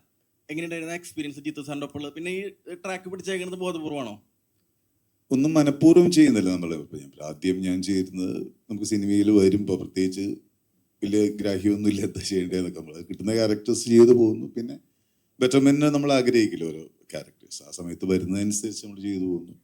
പിന്നെ കുറച്ച് കാലം കഴിയുമ്പോഴാണ് നമുക്കൊരു ആർട്ടിസ്റ്റാണ്, നമുക്ക് കുറച്ചും കൂടെ ഒന്ന് പ്രൂവ് ചെയ്യണം എന്നൊക്കെ നമുക്ക് തോന്നുന്നു. അപ്പോൾ നമ്മൾ അതിനു വേണ്ടി സെർച്ച് ചെയ്യും. നമുക്ക് വരുന്നതും വേണ്ടി എടുത്താണോ അങ്ങനെ? ഇതൊക്കെ ലാസ്റ്റ് സ്റ്റേജിലേക്ക് നമ്മൾ എത്തുന്നേ ഉള്ളൂ. നമ്മൾ അതിന് മുമ്പ് തന്നെ നിങ്ങൾ പറഞ്ഞാൽ ഈ മാറ്റങ്ങൾ ഇപ്പോൾ കോമഡി ആണെങ്കിൽ തന്നെ ഒരു സീസണിൽ വരുമ്പോൾ അതിന് മുമ്പ് നമ്മൾ കോമഡി ചെയ്തിട്ടുണ്ട്, പക്ഷെ അതൊന്നും വർക്ക്ഔട്ട് ആയിട്ടില്ല ആൾക്കാർക്ക്. പിന്നെ മേരിക്കൊട്ടൊരു കുഞ്ഞാടുന്നൊരു സിനിമയിൽ ഹ്യൂമർ എങ്ങനെ എവിടെ ഒരു ആ ഷെല്ല് ബ്രേക്ക് ചെയ്തപ്പോഴാണ്. പിന്നെ കുറച്ച് സിനിമകൾ എനിക്ക് അങ്ങനെ ഹ്യൂമർ ബേസ്ഡ് ആയിരുന്നു. പിന്നെ വെള്ളിമോങ്ങ് കഴിഞ്ഞപ്പോൾ വെള്ളിമോങ്ങ് ലൈൻ തന്നെയായിരുന്നു കുറേ. നമ്മൾ ഇന്ന് മാറാൻ നോക്കും. പിന്നെ നമുക്ക് വരുന്ന കഥകളിൽ നിന്ന് നമുക്ക് ചൂസ് ചെയ്യാൻ പറ്റുള്ളൂ. ഇപ്പോൾ ജിത്തുവിൻ്റെ സിനിമ എന്ന് പറഞ്ഞാൽ എനിക്ക് ജിത്തുവിൻ്റെ മറ്റു സിനിമകൾ എനിക്ക് വളരെ ഇഷ്ടമാണ്, വളരെ എൻഗേജ് ആയിട്ട് കണ്ടുള്ള സിനിമകളാണ്. പിന്നെ ജിത്തുവിന് അതിൻ്റെ ഒരു ക്രാഫ്റ്റ് അറിയും, ഇത്തരം സിനിമകൾ ഹാൻഡിൽ ചെയ്യാനുള്ള ഒരു ബ്രില്യൻസ് ഭയങ്കരമായിട്ടുണ്ട് ജിത്തുവിന്. എനിക്ക് എൻ്റെ മേഖല മാത്രം സൂക്ഷിച്ചാൽ മതി എന്നുള്ള രീതിയിൽ വളരെ കംഫർട്ടബിൾ ആയിട്ട് നമ്മൾ സേഫ് സോൺ പിടിക്കുക എന്ന് പറയില്ല, ആ രീതിയിൽ ജിത്തുവിൻ്റെ മൂവിയാണ്. സാറിൻ്റെ ആളുകൾക്ക് ഭയങ്കര എക്സ്പെക്ടേഷനാണ്. അപ്പോൾ ഈ പടം നല്ല സോഷ്യലി ഒരുപാട് മെസ്സേജുകൾ തന്നെ പടമാണ്. ഒരുപാട് പേര് ബോധപൂർവം ഇതിനെ കീറി മുറിക്കാൻ ശ്രമിക്കേണ്ടെന്ന് തോന്നിയിട്ടുണ്ടോ? ഇപ്പോൾ ഒരുപാട് ചിത്രങ്ങൾ അങ്ങനെ ഇതിൽ പെട്ടിട്ടുണ്ടല്ലോ. അല്ല, കീറി മുറിക്കല് അതൊക്കെ ഓരോരുത്തരുടെ സ്വാതന്ത്ര്യമാണ്. കീറി മുറിക്കേണ്ടവർക്ക് കീറി മുറിക്കാം. അല്ലാതെ ഇതിനെ അത്ര വലിയ സീരിയസ് ആയിട്ട് കാണാതെ പടം അതിൻ്റെതായ രീതിയിൽ എൻജോയ് ചെയ്യേണ്ടവർക്ക് എൻജോയ് ചെയ്യാം. പിന്നെ എന്നെ സംബന്ധിച്ചിടത്തോളം ഞാനൊരു ബേസിക് ഓഡിയനായിട്ട് ഞാൻ പറഞ്ഞല്ലോ, മുമ്പ് പറഞ്ഞ അത് തന്നെ. അതുകൊണ്ട് ഞാൻ എൻ്റെ സിനിമകളെ അപ്രോച്ച് ചെയ്യുന്ന ആ രീതിയിലാണ്. എൻ്റെ ഏറ്റവും വലിയ പ്രതീക്ഷ ഒരു റിക്വസ്റ്റ് എന്ന് പറയുന്നത്, അങ്ങനെ പ്രതീക്ഷിക്കരുത് എൻ്റെ സിനിമയിൽ. ഞാൻ മാറ്റങ്ങളും ചേഞ്ചസിനും ആഗ്രഹിക്കുന്ന ഒരാളാണ്. അപ്പം ഞാൻ ഇനിയും ചെയ്യുന്ന ചിലപ്പോൾ ത്രില്ലറിൽ ചിലപ്പോൾ സസ്പെൻസ് ട്വിസ്റ്റ് ഉണ്ടാകും, ചിലപ്പോൾ ഇല്ലാത്തതായിരിക്കും, ചിലപ്പോൾ അതിൻ്റെ പാറ്റേൺ വേറെ ആയിരിക്കാം. എനിക്കങ്ങനെ മാറിയും മറിഞ്ഞും ചെയ്യണമെന്ന് ആഗ്രഹമുള്ള ഒരാളാണ് ഞാൻ. ദൃശ്യം കഴിഞ്ഞപ്പം ലൈഫ് ഓഫ് ജോസൂട്ടി ചെയ്തത് ബോധപൂർവം തന്നെ. അത് ടോട്ടലി ഡിഫറെൻ്റ് ആയിട്ടുള്ളൊരു സിനിമയാണ്. അത് കഴിഞ്ഞ് അതിന് മുമ്പ് ഞാൻ മമ്മി ആൻമി ചെയ്തിട്ടുണ്ട്. ഈ അൺഫോർച്ചുനേറ്റ്ലി മെമ്മറീസും ദൃശ്യവും ഒരു വർഷം ബാക്ക് ടു ബാക്ക് അടുപ്പിച്ച് വന്നതാണ് ഈ പ്രശ്നമായത്. അപ്പം എന്നെ വീണ്ടും നിങ്ങളിങ്ങനെ ഭയങ്കര ഇപ്പം ഇനി അടുത്ത ഒരെണ്ണം വരുന്നുണ്ട്, ദൃശ്യം 3. അപ്പം നിങ്ങൾ ദൃശ്യം 1ഉം 2ഉം വെച്ചിട്ട് ഒരു കമ്പാരിസണിൽ നിങ്ങൾ ദൃശ്യം 3 കാണാൻ വന്നാൽ നിങ്ങൾക്ക് ഡിസപ്പോയിൻറ്റഡ് ആവും. കാരണം ദൃശ്യം 3 വേറൊരു, അത് രണ്ടുപോലെയല്ല, അത് വേറൊരു രീതിയിലാണ് അത് ചെയ്തേക്കുന്നത്. അപ്പം അങ്ങനെ വരുന്നവർ എനിക്കൊന്നും ചെയ്യാൻ പറ്റത്തില്ല. അങ്ങനെ ഞങ്ങൾ അങ്ങനെ വരുമെന്ന് തീരുമാനിക്കുന്നവർ അങ്ങനെ വന്ന് ഡിസപ്പോയിൻറ്റഡ് ആയിട്ടേ മടങ്ങൂ. പക്ഷേ അതുകൊണ്ട് ആ സിനിമ നല്ലതല്ല എന്ന് വരുന്നില്ല. കാരണം അതിന് ആ ടൈപ്പ് ചേഞ്ചസ് അക്സെപ്റ്റ് ചെയ്യുകയും സ്വീകരിക്കുകയും ചെയ്യുന്ന ഒത്തിരി ആൾക്കാരുണ്ട്. ഞാൻ അവർക്ക് വേണ്ടിയിട്ടൂടെയാണ് സിനിമ ചെയ്യുന്നത്. പിന്നെ ഇപ്പം ഞാൻ ഇത് പറഞ്ഞുകൊണ്ട് ചോദിക്കുക, ഭയങ്കരമായിട്ടും കീറി മുറിക്കെന്ന് പറഞ്ഞു കഴിഞ്ഞാൽ എന്നോട് ഈയിടെ ചോദിച്ചു സ്പൂൺ ഫീഡിങ് എന്തിനാണ് എൻ്റെ സിനിമകൾ സ്പൂൺ ഫീഡ് ചെയ്യുന്നതെന്ന്. ഒരു ലിമിറ്റഡ് ഓഡിയൻസിന് വേണ്ടിയിട്ടല്ല സിനിമ ചെയ്യുന്നത്. ഇപ്പം ഒരു നല്ല IQ ലെവലുള്ള ഒരാൾക്ക് ഇപ്പം ഈ സിനിമയിലെ പല കാര്യങ്ങളും തുടക്കത്തിൽ തന്നെ കിട്ടും. പക്ഷേ ഒരു 50 വയസ്സ് കഴിഞ്ഞ് ചിലപ്പം അത്രയൊന്നും അങ്ങനെ ലെവലിൽ ചിന്തിക്കാത്തൊരു ഓഡിയൻസിന് ചിലപ്പോൾ ഒരു സ്പൂൺ ഫീഡിങ് വേണ്ടി വരും. അപ്പം ഇത് കാണുന്ന പല റേഞ്ച് ഓഫ് ഓഡിയൻസ് ഉണ്ട്. അപ്പോൾ അവർക്ക് വേണ്ടിയിട്ട് കുറച്ച് സ്പൂൺ ഫീഡിങ് ഇടും. അത് പലർക്കും കുറേ പേര് ചോദിക്കുന്നുണ്ട് ഇതിന് ഇതൊക്കെ അറിയാവുന്നവർ ഇതിന് സ്പൂൺ ഫീഡ് ചെയ്യുന്നതെന്ന്. അപ്പം ഞാൻ പറഞ്ഞു നിങ്ങൾക്കൊക്കെ, പക്ഷേ അപ്പുറത്തിരിക്കുന്ന ഒരാൾ ചോദിക്കുകയാണ് അതെന്താ അങ്ങനെയെന്ന് ചോദിച്ചാൽ അവർക്കത് ക്ലാരിഫിക്കേഷൻ കൊടുക്കുന്നതാണ്. പക്ഷേ ഇതിനകത്ത് എനിക്ക് തോന്നുന്നില്ല ഞാനത് സ്പൂൺ ഫീഡിങ് ഒന്നും ചെയ്തിട്ടില്ല. കാരണം ഇത് അതിനുള്ള സമയമില്ല. അത് അങ്ങനത്തെ ഒരു പോക്കാണ് ഈ സിനിമ. അപ്പോൾ ആ രീതിയിലാണ് നമ്മൾ ഇതിനെ അപ്രോച്ച് ചെയ്തിരിക്കുന്നത്.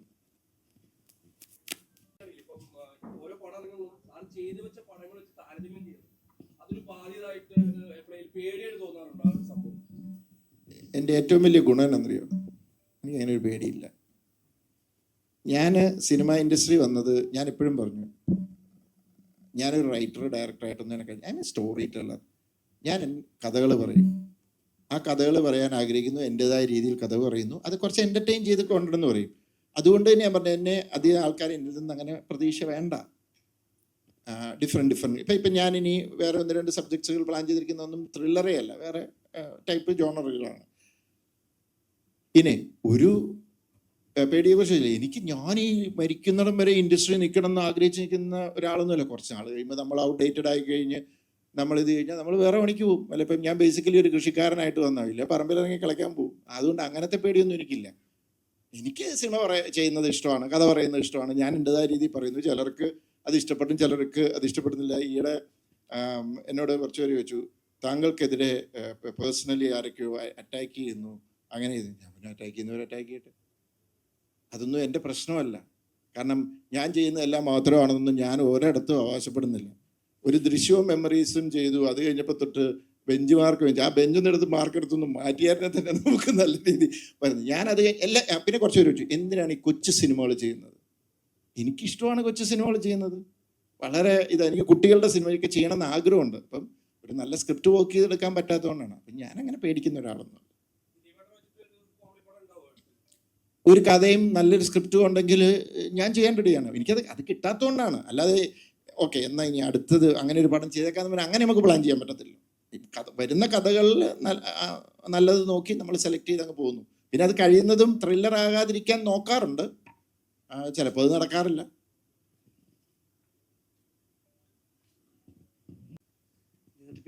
ഇതിനകത്തിപ്പോൾ ഈ പറഞ്ഞ പോലെ നമ്മുടെ ഒരു പ്രധാന ഇൻസിഡൻറ്റ് നടക്കുന്നത് ഒരു പോലീസ് സ്റ്റേഷനാണ്. അപ്പോൾ അതിനകത്ത് നമുക്ക് ഒത്തിരി ലിമിറ്റേഷൻസ് ഉണ്ട്. 4 ചുമരും കുറച്ച് സ്ഥലമേ ഉള്ളൂ. ടെക്നിക്കലി നമുക്ക് കുറച്ച് അത് തന്നെയാണ് ഒരു ചലഞ്ച്. അപ്പോൾ അതിൽ എങ്ങനെ നമ്മൾ ഈ ബോറടിപ്പിക്കാതെ കുറേ ഷോർട്ട് ഡിവിഷൻസ് ഇല്ല. അപ്പോൾ എങ്ങനെ ബോറടിപ്പിക്കാതെ മുന്നോട്ട് കൊണ്ടുപോകാമെന്ന് പറയുന്നതായിരുന്നു നമ്മുടെ ക്യാമറ സൈഡിലുള്ളൊരു ചലഞ്ച്. അപ്പോൾ അത് ആ ലിമിറ്റേഷൻസ് നിന്നിട്ട് നമുക്ക് ആൾക്കാർക്ക് എങ്ങനെ ഇൻട്രസ്റ്റിംഗ് ആകാമെന്നുള്ളതാണ് നമ്മുടെ ഫസ്റ്റ് തോട്ട്. അത് കഴിഞ്ഞിട്ട് അത് കഴിഞ്ഞ് ഞങ്ങൾ തമ്മിലുള്ളൊരു ഡിസ്കഷനിലാണ് എല്ലാവരും മൂവ്മെൻറ്റിൽ കൊണ്ടുവരാമെന്നും. അപ്പോൾ അത് കുറച്ച് സൗകര്യമായി. പിന്നെ ഇതിനകത്ത് ആസ്പെക്ട് റേഷ്യോ ഉപയോഗിച്ചേക്കുന്നതും നമ്മൾ ഈ സ്ഥലം വളരെ കുറവായതുകൊണ്ട് തന്നെ കുറച്ച് വൈഡായിട്ട് തോന്നാനും ഒക്കെ വേണ്ടിയിട്ട് തന്നെയാണ്. അപ്പോൾ അത് തന്നെയാണ് എൻ്റെ ഏറ്റവും വലിയൊരു ചലഞ്ച്. പക്ഷെ മറ്റു സിനിമകളിൽ നിന്ന് നമുക്ക് ഈ നമ്മുടെ ഒരു വർക്കിംഗ് സ്പേസ് ഭയങ്കര കുറവാകുമ്പോൾ നമ്മൾ കൂടുതൽ എഫേർട്ട് എടുക്കേണ്ടി വരുന്നു. അപ്പോൾ അത് തന്നെയാണ് ഈ സിനിമയിലെ ചലഞ്ച്. അതൊരു പരിധിവരെ കവറപ്പ് ചെയ്യാൻ പറ്റിയെന്നാണ് ഞാൻ വിചാരിക്കുന്നത്. അറിയില്ല. ലിയോണനോടാണ് ചോദ്യം. ലിയോണ ഇവിടെ. ഹായ്. സോ ഇതുവരെ ചെയ്ത ക്യാരക്ടേഴ്സിൽ നിന്ന് വിദ്യ എന്ന ക്യാരക്ടർ എത്രത്തോളം ചാലഞ്ചിങ് ആയിരുന്നു, അല്ലെങ്കിൽ എത്രത്തോളം ഡിഫറെൻ്റ് ആയിരുന്നു? വിദ്യ എനിക്ക് തോന്നുന്നു സ്റ്റാർട്ടിങ് കുറേ സീൻസ് നോക്കിക്കഴിഞ്ഞാൽ സ്റ്റാർട്ടിങ് മാത്രമല്ല ത്രൂ ഔട്ട് ദ മൂവി കുറേ സീൻസിൽ ഡയലോഗ് ഇല്ലാതെ കുറേ കാര്യങ്ങൾ കമ്മ്യൂണിക്കേറ്റ് ചെയ്യാൻ ഞാൻ ശ്രമിച്ചിട്ടുണ്ട്. അത് ഓഡിയൻസിന് കിട്ടിയിട്ടുണ്ടാവുമെന്നാണ് ഞാൻ വിശ്വസിക്കുന്നത്. അപ്പോൾ അങ്ങനത്തെ എന്താ പറയുക without words how do you express എന്നുള്ളത് ഇതിൽ ഒരു ചാലഞ്ചിങ് ഫാക്ടറായിരുന്നു. അല്ലെങ്കിൽ വെറുതെ സൈഡിൽ നിൽക്കുന്ന ഒരു ക്യാരക്ടറായി പോകും. അപ്പം അതിൽ ആ ക്യാരക്ടറിന് കുറേ എന്തുകൊണ്ട് ഒരു സപ്പോർട്ടിങ് ക്യാരക്ടർ നമ്മൾ ചെയ്യുന്നു എന്നുള്ളതിൽ എനിക്ക് ആ ക്യാരക്ടർ സപ്പോർട്ടിങ് ക്യാരക്ടർ ആണെങ്കിലും there are lot of layers to her എന്നെനിക്ക് തോന്നിയിട്ടുണ്ട്. എനിക്ക് വിദ്യയ്ക്ക് ഒരു ബാക്ക് സ്റ്റോറി എൻ്റെ മനസ്സിലുണ്ടായിരുന്നു. വിദ്യ എന്താണെന്ന് എനിക്ക് ക്ലിയർ ആയിട്ട് അറിയായിരുന്നു. വിദ്യയ്ക്ക് ഓരോ മൊമെൻറ്റിലും ഓരോ സീൻസിലും what is Vidya going through എന്നുള്ളത് എനിക്ക് വളരെ ക്ലിയർ ആയിരുന്നു. സോ എനിക്ക് ഇതൊക്കെ ചാലഞ്ചസ് ആയിരുന്നു. സോ അവിടെയാണ് മെയിൻ പരിപാടി നടക്കണമെങ്കിലും ഞാനിവിടെ തകർത്തഭിനയിക്കുന്ന മാതിരിയാണ് എനിക്ക് തോന്നിയിരുന്നത്. So basically the best challenge was reacting without most of the reactions. അതും കുറേ വളരെ സിമിലറായിട്ട് തോന്നാവുന്ന റിയാക്ഷൻസ് ഉണ്ട്. If you just look here and there. അതിനെ എങ്ങനെ ഓരോ കാര്യങ്ങൾ പറയുമ്പോൾ അത് ഓരോ വാക്കുകളുടെ അർത്ഥം വെച്ചിട്ട് എങ്ങനെ റിയാക്ട് ചെയ്യണമെന്ന് ഞാൻ ആലോചിച്ച് ചെയ്തിട്ടുണ്ട്. അത് മാത്രമാണ് ചലഞ്ചായിട്ട് തോന്നി. വൈഷ്ണവി, എങ്ങനെയുണ്ടായിരുന്നു എക്സ്പീരിയൻസ് ജിത്തു സാറിൻ്റെ ഒപ്പം വർക്ക് ചെയ്തപ്പോൾ? നല്ല എക്സ്പീരിയൻസ് ആയിരുന്നു. ഈ പറഞ്ഞ പോലെ ആസ് എ ബിഗിനർ ജിത്തു സാറിൻ്റെ പടത്തിലൊക്കെ കിട്ടാന്ന് പറഞ്ഞാൽ ഭയങ്കര ഭാഗ്യമാണ്, ഭയങ്കര ബ്ലെസ്സിങ് ആണ്. ഭയങ്കര എന്താ പറയുക, ഒത്തിരി സന്തോഷം ഉണ്ടായിരുന്നു ഒരു കോള് വന്നപ്പോൾ തന്നെ. സോ ഞാൻ എൻ്റെ ഒരു 100% കൊടുത്തു എന്നാണ് എൻ്റെ ഒരു വിശ്വാസം. ഐറിൻ എന്നുള്ള ക്യാരക്ടറാണ് ഞാൻ ചെയ്തത്, ജോ ചേട്ടൻ്റെ മോളായിട്ട്. സോ ആ ക്യാരക്ടറും എനിക്ക് ഒത്തിരി ഇഷ്ടമുള്ള ഒരു ക്യാരക്ടറാണ്. ബിക്കോസ് ഞാൻ ചെയ്യണമെന്ന് ആഗ്രഹിച്ചിട്ടുള്ള ഒരു ക്യാരക്ടറായിരുന്നു.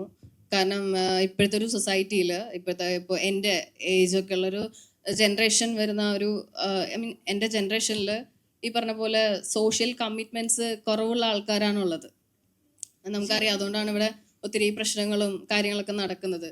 സോ ഇങ്ങനെ ഒരു ക്യാരക്ടർ കിട്ടിയപ്പോൾ അത് ഈ പറഞ്ഞ പോലെ 2 കൈ നീട്ടി സ്വീകരിച്ച് ചെയ്തു. ഗോകുലിനോടാണ് ചോദ്യം. കരിയറിൻ്റെ ഫസ്റ്റ് തന്നെ ഏറ്റവും മികച്ച ഡയറക്ടേഴ്സിൻ്റെ കൂടെ വർക്ക് ചെയ്യാൻ ഭാഗ്യം ലഭിച്ച ഒരു ആക്ടറാണ്. ഇപ്പോൾ വലതുവശത്തെ കള്ളലിൽ ജിത്തു സാറിൻ്റെ ഒരു ക്യാരക്ടർ ചെയ്യുമ്പോൾ എന്താണ് ഫീൽ ചെയ്യുന്നത്? ആക്ച്വലി ഇതിപ്പോൾ അതെ ഇപ്പോൾ പറഞ്ഞ പോലെ തന്നെ വെറ്ററൻസ് ആയിട്ടുള്ള ഒരുപാട് പേരുടെ ഒരുപാട് നോളജ്, എൻ്റെ വയസ്സിനേക്കാളും കൂടുതൽ എക്സ്പീരിയൻസ് ഉള്ള ആളുകളുടെ കൂടെയാണ് ഞാനിപ്പോൾ ഇരിക്കുന്നതും അസോസിയേറ്റ് ചെയ്യുന്നതും. അപ്പോൾ ഒരു ബഡ്ഡിങ് ആക്ടർ എന്നുള്ള നിലയിൽ ഇപ്പോൾ പഠിച്ചുകൊണ്ടിരിക്കുകയാണ് ഞാനിപ്പോഴും എന്താണ് ഒരു പിച്ച വെച്ച് തുടങ്ങുന്നുള്ളൂ. ഒരുപാട് കാര്യങ്ങൾ ഇനിയും ഒരുപാട് കാര്യങ്ങൾ പഠിക്കാനുണ്ട്. അപ്പം ഓരോ സിനിമാ സെറ്റുകളിൽ പോകുമ്പോഴും എന്നെ തന്നെ ഇമ്പ്രൂവ് ചെയ്യാൻ വേണ്ടിയിട്ട് ശ്രമിക്കുകയാണ്. ഇതുപോലെ മമ്മൂക്കയെ പറഞ്ഞ പോലെ തന്നെ ഇപ്പം തേച്ച് മിനുങ്ങുകയാണല്ലോ. ഇപ്പോഴും ചിലപ്പോൾ ഒരുപാട് ഈ കല്ലിൽ ഒരുപാട് മുനകളും ഒരുപാട് അങ്ങനെയുള്ള ഒരു കല്ലായിരിക്കും ഞാൻ. അപ്പോൾ അത് ഞാൻ തേച്ച് ഇനിയും മിനുക്കുക എന്നുള്ളൊരു ശ്രമത്തിലാണ് ഞാനിപ്പോൾ ഉള്ളത്.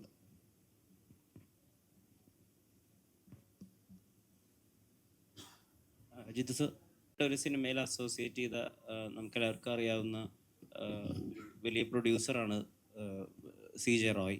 അദ്ദേഹം പെട്ടെന്നൊരു നിമിഷത്തിൽ നമ്മെ വിട്ടു പോവുകയാണ് ചെയ്തത്. അപ്പോൾ മലയാളിയുടെ ഒരു ബിസിനസ് രംഗത്തെയും റിയൽ എസ്റ്റേറ്റ് രംഗത്തെയും സിനിമാ രംഗത്തെയൊക്കെ എടുത്തു നോക്കുകയാണെങ്കിൽ ഒരു മൈൽ സ്റ്റോൺ ഉണ്ടാക്കിയ വ്യക്തിയാണ്. ആ വാർത്ത എങ്ങനെയാണ് ഉൾക്കൊണ്ടത്? എന്നെ സംബന്ധിച്ചോളം ഭയങ്കര ഷോക്കായിരുന്നു. കാരണം ഞാൻ അദ്ദേഹത്തിൻ്റെ കൂടെ കുറേ ടൈം സ്പെൻഡ് ചെയ്തിട്ടുണ്ട്. അപ്പോൾ ആ പടം കഴിഞ്ഞ് അദ്ദേഹം ഒരിക്കൽ എന്നെ വിളിപ്പിച്ച് ദുബായി കൊണ്ടുപോയി. അദ്ദേഹം ഡിന്നറിന് എന്നെ വിളിച്ചു. അദ്ദേഹത്തിനൊരു പ്രൊജക്റ്റ് ചെയ്യണം എന്നുള്ളൊരു ആഗ്രഹമൊക്കെ പറഞ്ഞു. അപ്പോൾ ആ സമയത്ത് പക്ഷെ പതുക്കെ മതി, തിരക്കില്ല എന്നൊക്കെ പറഞ്ഞു. എന്നിട്ട് എന്നെ ആ ബുഗാട്ടിയിൽ കയറ്റിയിരുത്തി ഒരു ഓടിയൊക്കെ ഓടിച്ച് ഇപ്പോഴും ഓർക്കുന്നുണ്ട്. ഭയങ്കര നല്ല ഡൗൺ ടു എർത്ത് ആയിട്ടുള്ള ഒരു മനുഷ്യൻ.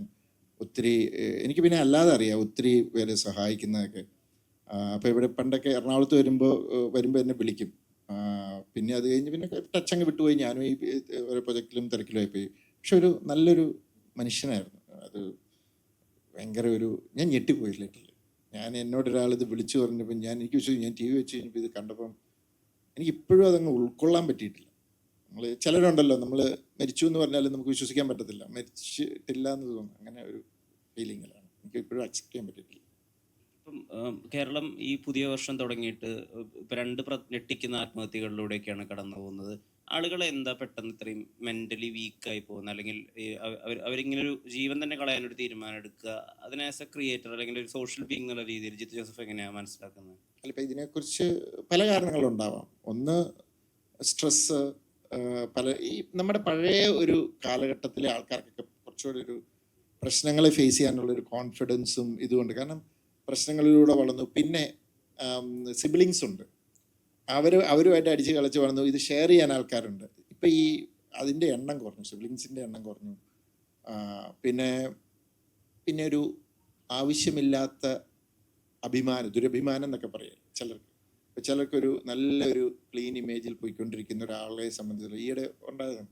പെട്ടെന്ന് സോഷ്യൽ മീഡിയ അല്ലെങ്കിൽ എന്താ പറയുക പബ്ലിക്കിൻ്റെ മുമ്പിൽ ഞാൻ വേറൊരു ആളായിട്ട് ചിത്രീകരിക്കപ്പെടുക എന്ന് പറഞ്ഞാൽ ചിലർക്ക് ഉൾക്കൊള്ളാൻ പറ്റത്തില്ല. അവർക്കത് പിന്നെ അങ്ങനെ അയാൾ തെറ്റ് ചെയ്തിട്ടില്ലായിരിക്കാം, പക്ഷെ അയാൾക്ക് അതിനോട് തിരിച്ച് പൊരുതി നിൽക്കാനോ ഒന്നുമില്ല. അയാൾക്ക് പിന്നെ സമൂഹത്തിന് ഫേസ് ചെയ്യാൻ ഉള്ള ഒരു ബുദ്ധിമുട്ട്. അപ്പം ഭയങ്കര അങ്ങനെ വീക്ക് മൈൻഡഡ് ആകുമ്പോൾ എടുക്കുന്ന ഇങ്ങനത്തെ ഒരു ഡിസിഷനാണ്. പക്ഷേ അന്നേരം ഒരാളുമായിട്ട് സംസാരിക്കാൻ പറ്റിയാൽ ചിലപ്പോൾ അതങ്ങ് ഒഴിവായി പോകും. പക്ഷെ അങ്ങനത്തെ ഒരു ഭയങ്കര മനസ്സിൽ എന്താ പറയുക ഒരു തീരെ ഒരു ബലമില്ലാത്ത ആൾക്കാരെ ഇതാണ് നമ്മുടെയൊക്കെ ലൈഫിൽ ഉണ്ടാവുമല്ലോ. അതാണ് ഇപ്പം എനിക്ക് തോന്നുന്നു ഒത്തിരി സൈക്കോളജിസ്റ്റ് ആയിട്ടുള്ള ഇങ്ങനത്തെ ഇപ്പം നമ്മൾ തന്നെ സിനിമ തുടങ്ങുന്നത് അങ്ങനത്തെ ഒരു സൈക്കോളജിസ്റ്റ് ഇതിൽ തന്നെയല്ലേ. ഇപ്പം അങ്ങനത്തെ ആക്ച്വലി പണ്ടൊക്കെ ഒരു സൈക്കോളജിസ്റ്റിൻ്റെ അടുത്ത് പോകാന്ന് പറഞ്ഞാൽ ഞാൻ പറയുന്നത് എൻ്റെയൊക്കെ ചെറുപ്പകാലത്ത് പറയും അവന് ഭ്രാന്താണെന്ന് തോന്നുന്നു എന്നായിരുന്നു. ഇപ്പം അങ്ങനെയല്ല. ഇപ്പം ഒരു സൈക്കോളജിസ്റ്റിനെ കാണാൻ പോകാന്ന് പറഞ്ഞാൽ ഓക്കെ എനിക്ക് ചില ടെൻഷനുണ്ട്, എങ്ങനെ ഹാൻഡിൽ ചെയ്യണം, അപ്പോൾ അവരതിനെ പറഞ്ഞ് മനസ്സിലാക്കി എങ്ങനെയാണ് കൈകാര്യം ചെയ്യണം എന്ന് പറയും. ഇപ്പം അങ്ങനത്തെ സർവീസൊക്കെ ഉണ്ട് ശരിക്കും, അതൊക്കെ എടുക്കാം. പക്ഷെ ബേസിക്കലി എനിക്ക് തോന്നുന്നത് നമ്മുടെ ഇപ്പോഴത്തെ സോഷ്യൽ സർവീസ് എല്ലാവരും അങ്ങ് ചുരുങ്ങുവാണ്. പിന്നെ ഈ സോഷ്യൽ മീഡിയ ഭയങ്കര സ്ട്രെസ് തരും, മനസ്സിലായോ? ഇപ്പം ഒരു നോർമൽ പേഴ്സൺ ഇപ്പം ഞാൻ സാധാരണക്കാരനെ സംബന്ധിച്ചുള്ള ഈ സോഷ്യൽ മീഡിയ കാണുമ്പോൾ അപ്പുറത്തും ഇപ്പുറത്തും ഒക്കെ ഓരോരുത്തർ ഓരോന്ന് ചെയ്യുന്ന കാണുമ്പോൾ ഇതൊക്കെ നമുക്ക് ചെയ്യണമെന്നുണ്ട്, പക്ഷെ പറ്റുന്നില്ല. അപ്പുറത്തവൻ അറിയാവുന്ന ഒരാൾ മറ്റേ അമേരിക്ക ട്രിപ്പ് പോയി അല്ലെങ്കിൽ ഇവിടെ പോയി ഇയാൾക്കും പോകണമെന്നുണ്ട്, പോകാൻ പറ്റുന്നില്ല. അതൊക്കെ ഉണ്ടാക്കുന്ന പല ഇമോഷൻസ് ഉണ്ട് ആ വ്യക്തിയുടെ. പിന്നെ ഇപ്പം ഒരു സെലിബ്രിറ്റി ആയി ഒരാൾ ഏതെങ്കിലും ഇപ്പം രാഷ്ട്രീയത്തിലോ സിനിമയിലോ ഏതെങ്കിലും സെലിബ്രിറ്റി ആയി അങ്ങനെ വരുമ്പോൾ ഇതിൻ്റെ താഴെ വന്ന് കുറച്ച് പേര് അറ്റാക്ക് ചെയ്യും. അപ്പോൾ അതിനെ ഹാൻഡിൽ ചെയ്യാനുള്ള പ്രഷർ, അങ്ങനെ പല രീതിയിൽ നമ്മുടെ സോഷ്യൽ സെറ്റപ്പ് മൊത്തത്തിൽ മാറി. അതിന് മനക്കെട്ട് വേണം. പക്ഷേ ഈ പറഞ്ഞ റോയ് സാറിൻ്റെത് ഞാനും ഞെട്ടിയിരിക്കുകയാണ്. ഇതേപോലെ വളരെ ഗ്രൗണ്ട് ലെവലിൽ നിന്ന് വന്ന ഒരാൾ അത് ചെയ്യണമെങ്കിൽ അപ്പം മേ ബി എനിക്കറിയാൻ പറ്റത് ഐ എം സ്റ്റിൽ ഭയങ്കരമായിട്ടും എനിക്ക് വേണം മജോറിറ്റി ആൾക്കാർ അദ്ദേഹത്തെ അറിയാവുന്ന മജോറിറ്റി ആൾക്കാരും സ്റ്റണ്ടാണ്, അവർക്ക് എന്താണെന്ന് മനസ്സിലായിട്ടില്ല.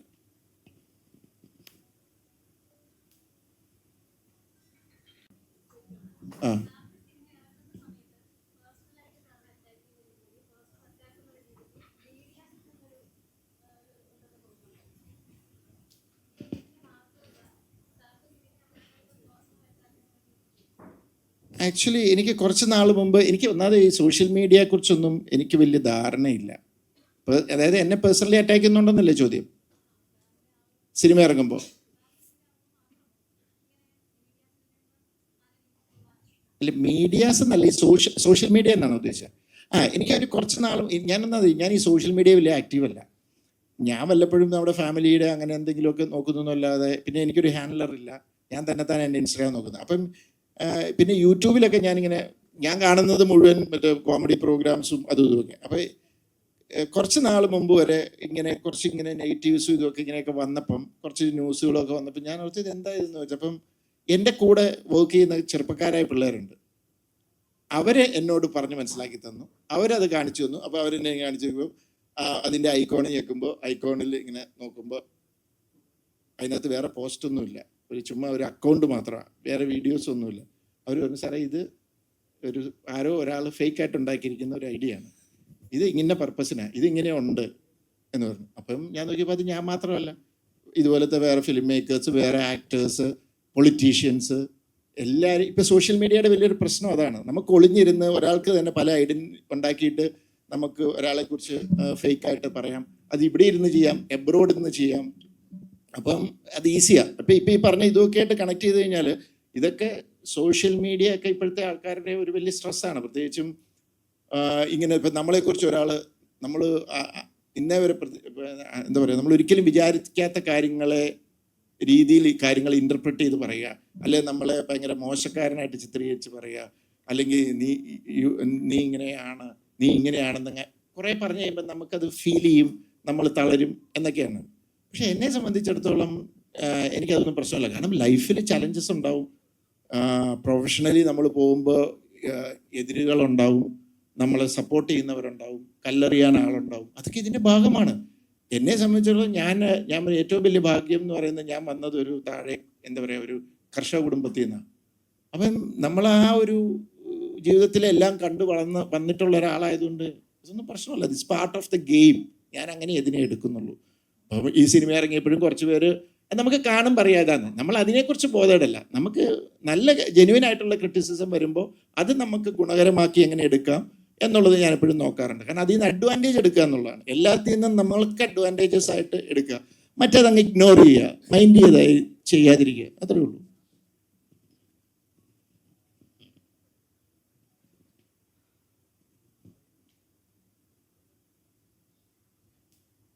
ഇനി എന്തെങ്കിലും ചോദിക്കാനുണ്ടോ?